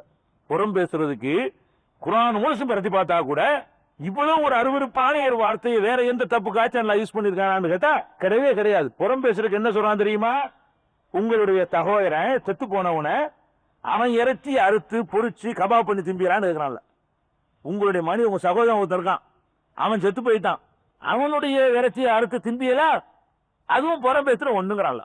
சுப்ஹானல்லாஹ், இவ்வளவு ஒரு அசிங்கமா இல்ல, அவ்வளவு கேவலமா இல்ல சொல்லி கேட்கிறான். எப்படி கேட்கறான்? சூரத்துல் ஹுஜராத்துல எல்லாம் சொல்லி காட்டுகிறான். என்ன சொல்றான்? வலா யக்தப் பாலுக்கும் பாலா, உங்களில் ஒருவர் மற்றவரை புறம் பேச வேண்டாம். ஒருத்தர் புறம் பேசுவோம், சேர்க்கிறாள் உடனே ஞாபகப்படுத்தணும், இந்த புறம் பேசுற பாவம் வேணாப்பா. இப்படித்தான் சோற்றெல்லாம் மலிஞ்சு போய் கிடக்கையில ஒருத்தர் நசிகத்து பண்ணா தான் அது நிக்க முடியும். இப்ப நானே உங்கள்கிட்ட பேசும்போது அடி சொல்லி பொண்ணு, எதுக்குங்க புறம் பேசுறேன் விட்டுருங்க, நீ என்ன பேசுறீங்க, நான் புறம் பேச விட்டுரு என்று சொல்லி இன்னொருத்தரை பத்தி பேசுறதுக்கு பாருங்க. அது அல்லாஹ் என்ன சொல்றான்னு கேட்டா இப்படி சொல்றான், அஹதுக்கும், உங்களுக்கு யாரேனும் விரும்புவீர்களா, மைத்தா, உங்கள் சகோதரனுடைய மாமிசத்தை, செத்து கிடக்கிற மாமிசத்தை அதை சாப்பிட விரும்புவீர்களா, கரிகித்து மூகு, அதை வெறுப்பீர்கள் அல்லவா, அப்படி பேச. அதே மாதிரி தான் புறமும். புறங்கிறது அவனுடைய இறைச்சியை திங்கிறேன்னு அர்த்தம். ஒருத்தனை பத்தி நீங்க புறம் பேசுறீங்கன்னா அவனை பத்தி புறம் பேசுறேன்னு சொல்லுவா, அவனை அறுத்து போட்டு திங்கிறது ஒண்ணுதான். இது எவ்வளவு கடும் பத்தி இப்படி இருக்கா அல்ல சொல்லியிருக்கிறானா? நீங்க மொத்த குரானை பரட்டி பாருங்க. இவ்வளவு ஒரு அசிங்கமான ஒரு செயலைய மனுஷமா நரமாமிசம் திங்கிறவர்கள், நரமாமிசம் திங்கக்கூடியவர்கள், மனித மாமிசம் திங்கக்கூடியவர்கள் ஒரு கடும் வார்த்தை எல்லாம் யூஸ் பண்றாங்க போது ரொம்ப வந்து தவிர்த்து கொள்ளணும். புறம்ங்கிறது வரவே கூடாது. என்ன எந்த அளவுக்கு கேட்டா, பெருமானார் ஸல்லல்லாஹு அலைஹி வஸல்லம் செய்றாங்க, 2 கபரை கடந்து போறாங்க. இது சூரத்துல் ஹுஜராத் 49:12 குர்ஆன்ல இதை பார்க்கலாம். அப்ப பெருமானார் ஸல்லல்லாஹு நடந்து போயிட்டு இருக்கும் பொழுது 2 கபர் இருக்குது. இந்த 2 கபரில் உள்ளவர்களும் இப்போது அதாபு செய்யப்பட்டுக் கொண்டிருக்கிறார்கள் என்று ரசூல் ஸல்லல்லாஹு அலைஹி வஸல்லம் சொல்றாங்க. அப்ப சொல்லிவிட்டு சொல்றாங்க, இவங்க 2 பேரும் பெரிய பயங்கரமான தப்புக்காக வேண்டிய அதாபு செய்யப்படல, சின்ன வாழ்க்கையில் நாமெல்லாம் சின்ன நினைக்கக்கூடியது, அந்த மாதிரி தப்புகளுக்கு தான் தண்டிக்கப்படுகிறார்கள் அப்படின்னு சொல்லிட்டு, இவர்கள் என்ன தப்பு செய்தார்கள் என்று கேட்டால், ஒரு ஆளு சிறுநீர் கழிக்கும் போது மறைவாக கழிக்க மாட்டார். சிறுநீர் கழிக்கிறார் எல்லாரும் தெரிகிற மாதிரி தானே செய்வாரு, சிறுநீர் கழிப்பார், அதனால தண்டிக்கப்படுகிறார். இன்னொரு ஆள் எதனால் தண்டிக்கப்படுறார் தெரியுமா? இவர் புறம் பேசுறது வேலை. கபூர்ல வேதனை செய்யப்படுவது அல்லாஹ்வுடைய தூதருக்கு அல்லாஹ் காட்டி கொடுக்கிறான். நமக்கு எல்லாம் தெரிய முடியாது, அல்லாஹ்வுடைய தூதருக்கும் தெரியாது. அல்லாஹ் சில நேரத்தில் காட்டி கொடுப்பான், சில நேரத்தில் இறை தூதர் என்ற முறையில இந்த வார்ப்பா இதெல்லாம் இருக்கு, மக்களுக்கு எச்சரிக்கை பண்ணு போதனை செய்யறதுக்காக வேண்டி அல்லாஹ் 1-2 காட்டி கொடுப்பான். அப்ப கபூர்ல வேதனை செய்யப்படுறதையும் அல்லாஹ் காட்டுறான், என்ன காரணத்துக்கு வேதனை செய்யப்படுகிறார் என்பதையும் காட்டுகிறான். என்ன காரணம் காட்டுறான்? புறம் பேசுவதற்காக வேண்டி கபூர்ல வேதனை செய்யப்படுகிறார்கள் என்று பெருமானார் ஸல்லல்லாஹு அலைஹி வஸல்லம் அவர்கள் சொல்கிறார்கள். இது வந்து புகாரில 6052வது ஹதீஸ்ல பார்க்கலாம். அதே மாதிரி சூரத்துல் ஹுமஸா, அதுக்குன்னே கோல் சொல்லி புறம் பேசி திரியறான் பாருங்க, வயலுல்லி குல்லி ஹுமஸத்தின் லுமஸா, கோல் சொல்லி புறம் பேசி திரிகிற ஒவ்வொருத்தனுக்கும் கேடு உண்டாகட்டும் என்று சொல்லி 104வது சூராவுல 1, 2, 3 ஆகிய வசனங்கள்ல அல்லாஹ் சொல்லி காட்டுகிறான். இதே மாதிரியான புறம் பேசுதல் என்பது பிறர் நலனுக்கு ரொம்ப கருதியானது. இந்த இடத்துல உங்களுக்கு ஒரு சந்தேகம் வரும். என்ன சந்தேகம்? நிறைய பேர் தெரிஞ்சிருப்பீங்க. பெருமானார் ஸல்லல்லாஹு அலைஹி வஸல்லம் ஒரு சஹாபி கேட்கிறாரு, அல்லாஹ்வுடைய புறம் பேசக்கூடாதுங்கிறீங்களே, அவற்றை இருக்கிற குறைய பேசினாலும் புறமா கேட்கிறாரு. ஒரு ஆளை பத்தி பேசுறோம், நம்ம பேசுற குறை அவற்றை இருக்குது, அதை பேசினாலும் புறமாவான்னு கேட்கிறாரு. ரசூல் ஸல்லல்லாஹு அலைஹி வஸல்லம் சொல்றாங்க, அது இருக்கிறத பேசுறதுக்கு பேர் தான் புறம், இல்லாத பேசுனா அவதூறு. ரசூலுல்லாஹி சொல்றாங்க, புறம்னு சொன்னா நீங்க நினைச்சுக்க கூடாது, அவன்கிட்ட இருக்குதுல அத்தனை பேசுறோம், அதான் பேசக்கூடாது, அதுக்கு பேர் தான் புறம். புறம்தாலும் என்ன அர்த்தம்? அவன்கிட்ட இருக்கிற தப்பை பற்றி அவனிடத்தில் பேசலாம். என்னிடத்தில் நீங்கள் காணுகிற தப்பை என்னிடத்தில் தனியாக கூப்பிட்டு என்ன செய்யலாம், நீங்க அப்படி செய்யக்கூடாது, உங்கள்கிட்ட காண்றது அது அவனுக்கு நன்மை செய்யக்கூடியது, திருந்துவான். யாரிடமும் நீங்க நேரடியா சொல்லலாம். அவன்கிட்ட உள்ள தப்பை போய் அடுத்த ஆள்கிட்ட போய் பேசிட்டு இருக்கிறதுக்கு பாருங்க, அதுதான் மார்க்கத்துல புறம் என்று பெருமானார் ஸல்லல்லாஹு அலைஹி வஸல்லம் சொல்லி, நீ இருக்கிறத பேசுனேன்னு சொன்னா புறம் பேசுன, இல்லாத பேசினேன்னு சொன்னா நீ அவதூறு பண்ணி விட்டாய், பழி சுமத்தி இருக்கிறாய் என்ற அர்த்தம்பான்னு சொல்லி பெருமானாக்கள்ல வந்து வியாக்கியானம் கொடுக்கறாங்க. இதனால இந்த புறம்பேசுவது என்பதும் நம்மள்ட்ட நிறைய மனிதர்களுக்கு கருஞ்சல் பண்ணிட்டு இருக்கோம். ஈமானுடைய குறைகள் சரியா படராத காரணத்தினால இப்ப சொன்னதெல்லாம் நம்மள்ட்ட இருக்கு, சொன்ன நன்மை எல்லாம் நம்மள்ட்ட இல்ல, இந்த சொன்ன தப்புகள் எல்லாம் நம்மள்ட்ட இருக்குது. என்னென்ன தப்புகள் இப்ப சுட்டி காட்டுறோமோ அதெல்லாம் நம்ம எல்லாத்தையுமே இருக்குது. அதை வந்து எதுக்கிட பேச போறதுன்னா நம்மளை திருத்திக்கிறதுக்காக வேண்டி. அதே மாதிரி இன்னொரு குறை என்னன்னு கேட்டா கிண்டல் பண்றது. அது ரொம்ப ஜாஸ்தியா இருக்கு நம்ம ஆளுக்கு. அந்த லந்து பண்றதுக்கு பாருங்க, ஒருத்தர் கிண்டல் கேலி கிண்டல் பண்ணி மட்டம் தட்டுறதுக்கு பாருங்க, அது வந்து அந்த பரிகாசம்ங்கிறது மார்க்கத்துல உண்டு, மார்க்கத்துல செய்யலாம். ரசூல் ஸல்லல்லாஹு அலைஹி வஸல்லம் அவர்களே பரிகாசம் பண்ணி இருக்கிறாங்க. அந்த பரிகாசம் எல்லாம் கேட்கிறவரே மகிழ்ச்சி அடைகிற அளவுக்கு இருக்குமே தவிர அவரை வந்து அவரை மட்டம் தாட்டுற அளவு இருக்காது. உதாரணமா ஒருவர் வந்து ஒரு கருத்தை சொல்லிடுவாரு, அது வந்து உங்களுக்கு சிறுபிள்ளைத்தனமா இருக்கும். அவர் ஏதோ நல்ல ஒரு பெரிய விஷயம் சொல்றான்னு சொல்லுவாரு. அவன் சொன்னவனையே அப்படி அவன் ஏன்டா சொன்னோன்னு ஆக்கி அப்படி நொந்து போயிடுவான். ஒரு விஷயம் தான் சொன்ன, இதுக்கு போய்கிட்டு கிண்டல் பண்றாங்களே. இது வந்து அவன் எவ்வளவு நொந்து போயிடுவான். ஒரு மனிதன் ஒரு செய்தியை சொல்றான், கேட்டுக்கிறது உங்களுக்கு தெரிஞ்ச விஷயமா கூட இருக்கலாம். இதானா தெரிஞ்சே ஒருத்தன் தெரிஞ்சேன்னு சொல்லுவான், நம்ம என்ன செய்யணும் அப்படியாவது கேட்டுக்கிட்டு இருக்கணும். தெரிஞ்சே சொன்னாலும் என்ன செய்யணும், அப்படியா சரி கேட்டுக்கிட்டா அவன் வந்து மனசு சங்கடப்பட மாட்டான். நம்ம என்ன செய்யறது, அவனுடைய பேச்சை கிண்டல் பண்றது, ஒருவனுடைய நட ஒரு மாதிரியா நடந்து போவான், அவனா வேணும்னு நடக்கிறது இல்ல. அல்ல வந்து ஒரு பேப்பர் கணத்துக்கு ஒரு காலை குறைச்சுட்டா தாங்கி தான் நடக்கணும். பெரிய அளவு குறைக்க வேண்டியது இல்ல. 2 காலுக்கு மத்தியில ஒரு காலுக்கு ஒரு பேப்பர் கணத்தை எல்லாம் எடுத்துட்டான்னு சொன்னா தாங்கி நடக்க ஆரம்பிச்சிருவான். அவனா வேணும்னு நடக்கிறது இல்ல. 10 பேப்பர் அளவுக்கு எடுத்துட்டான்னு சொன்னா ரொம்ப தாங்க வேண்டி இருக்கும். அவ்வளவுதான். சின்ன ஒரு பேப்பர் மிஸ்டேக் இருந்தா கூட போதுமாவா நம்ம தாங்கி நடக்க ஆரம்பிச்சிருவோம். எல்லாம் அப்படியே அவனை படைச்சு வச்சுக்கிறான், அவனாவ தேர்ந்தெடுத்து நடக்கிறான். அவனை வந்து என்ன செய்யறது, அது மாதிரி அவனுக்கு இந்த நடைபாரு இப்படிங்கிறது பண்றமா இல்லையா. இதுகளெல்லாம் வந்து இந்த பரிகாசம் பண்ணுவது வந்து ஒருவருடைய அறிவை மட்டப்படுத்தி பரிகாசம் பண்ணக்கூடாது. ஒருவருடைய நடத்தையை மட்டப்படுத்தி, அவனுடைய அழகை மட்டப்படுத்தி, உருவத்தை மட்டப்படுத்தி அவற்றை கிண்டல் செய்து பரிகாசம் செய்வது வந்து மார்க்கத்துல வந்து ரொம்ப பெரிய தப்பு. அல்லாஹ் என்ன சொல்றான்னு கேட்டா, யா அய்யுஹல்லதீன ஆமனூ 49:11 அல்லாஹ் சொல்றான், நம்பிக்கையாளர்களே, லா யஸ்கர் கௌமும் மின் கௌமின், ஒரு சமுதாயம் இன்னொரு சமுதாயத்தை கிண்டல் பரிகாசம் செய்யாதீர்கள். அத்தா யகூனு கைரம் மின்ஹும், அவர்களை விட இவர்கள் சிறந்தவர்களாக இருந்து விடக்கூடும். நீ யார பரிகாசம் என்றியோ அவன் சொர்க்கத்துக்கு போறவனா இருப்பான், நீ நரகத்துக்கு போறவனா இருப்ப. உனக்கு எதுக்கு இந்த வேலைங்கிறான் அல்லாஹ். அத்தா யகூனு கைரம் மின்ஹும், நீங்கள் யாரை பரிகாசம் செய்கிறீர்களோ அவர்கள் இந்த பரிகாசம் செய்பவர்களை விட சிறந்தவர்களாக இருக்கக்கூடும். இது வந்து மொட்டையா சொன்னால போதும். இந்த பொம்பளைகளுக்கும் தனியா இதே வார்த்தை திருப்பி ஒரு சொல்றான், ஒலா நிசாவும் மின் நிசாயின், எந்த பெண்களும் வேறு எந்த பெண்களையும் பரிகாசம் செய்து விட வேண்டாம். அசாயக்குன்ன ஹைரம் மின்ஹுன்ன, இவர்களை விட அவர்கள் சிறந்தவர்களாக இருக்கக்கூடும். அது அல்லாஹ்வுக்கு தான் தெரியும். அதனால நீங்க வந்து மட்டப்படுத்திடாதீங்க. தமாஸ் பண்ணலாம். தமாஸ் என்பது என்ன பண்ணலாம், ரசூல் ஸல்லல்லாஹு அலைஹி வஸல்லம் தமாஸ் பண்ணியிருக்கிறாங்க. ஒரு அம்மா வருவி வந்து என்ன செய்யுது, அவர் ஆள் வர்றாரு, என்னை வந்து ஒரு ஒட்டகம் தாங்க ஏற்றி அனுப்புங்க, ஒரு ஒட்டகம் கொடுங்கிறாரு. ரசூல் ஸல்லல்லாஹு அலைஹி வஸல்லம் சொல்றாங்க, அவருக்கு ஒரு ஒட்டக குட்டியை கொடுங்கிறாங்க. ஒட்டக குட்டினா ஏறி போக முடியாது, அவர் ஏறி போறது கேட்கிறாரு. ஒட்டக குட்டியை வச்சு நான் என்ன செய்வேன் அப்படிங்கிறாரு. ஆனா எந்த பெரிய ஒட்டகமா இருந்தாலும் இன்னொரு ஒட்டகத்து குட்டி தானே அது அப்படிங்கிறாங்க. இதுல அவர் புண்பட மாட்டாரு, அது சந்தோஷப்படுவார். அவர் கொடுக்கறவே என்ன செய்யறாங்கன்னா பெரிய ஒட்டகத்தான் கொடுக்க சொல்றாங்க. அது எப்படி சொல்றாங்கன்னு கேட்டா ஒட்டக குட்டியை கொடுங்கிறாங்க.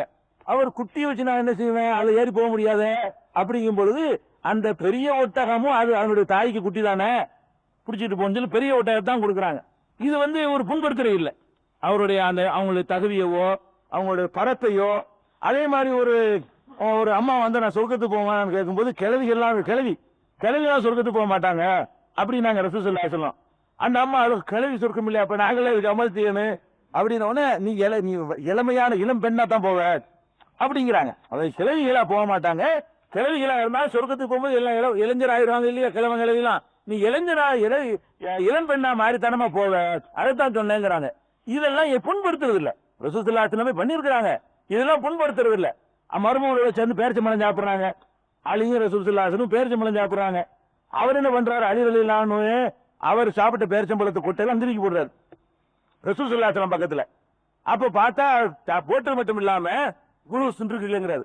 2 பேருடைய கொட்டை இருக்கும்ல, இவங்க ரசூல் ஸல்லல்லாஹு அலைஹி வஸல்லம் சாப்பிட்ட கொட்டை எங்க இருக்குது, அவரு சாப்பிட்டு கொட்டைங்கிட்ட தள்ளி விட்டுறாரு மாமாவுக்கு முன்னாடி. அப்ப அவரு கிண்டல் பண்றாரு, குளுசுன்னு இருக்கு இல்ல, மத்தவங்க கம்மியா சாப்பிட்டு இருக்காங்க. அப்ப ரசத்துலாம் சொன்னாங்க, நீ கொத்தியோட தின்னுட்டிய ஒரு கட்டைக்கு ஆமாப்பா, பேரிச்ச மரத்தை கொட்டையோட முழுங்கிருக்கிறீ ஓமகத்துல ஒரு கட்டு. இது அவரும் சிரிச்சுக்கிறாரு. இப்படி சொன்னா அவர் கோவப்படுவானே சிரிப்பாரு. இதெல்லாம் கூடும், இந்த மாதிரி கூடும். அவன் அறிவை மட்டமாக்க கூடாது, அவனுடைய தோற்றத்தை கிண்டல் பண்ணக்கூடாது. அணிஞ்சிருக்கிற ஆடு அவன்கிட்ட இருக்கிற ஆடை அணிஞ்சிட்டு வருவான், கிழிச்சல் கூட தையல் போட்டிருக்கும், சட்டை பாரு, இதெல்லாம் சொல்லக்கூடாது. அவன்கிட்ட இருக்கிற போட்டுட்டு வருவான்.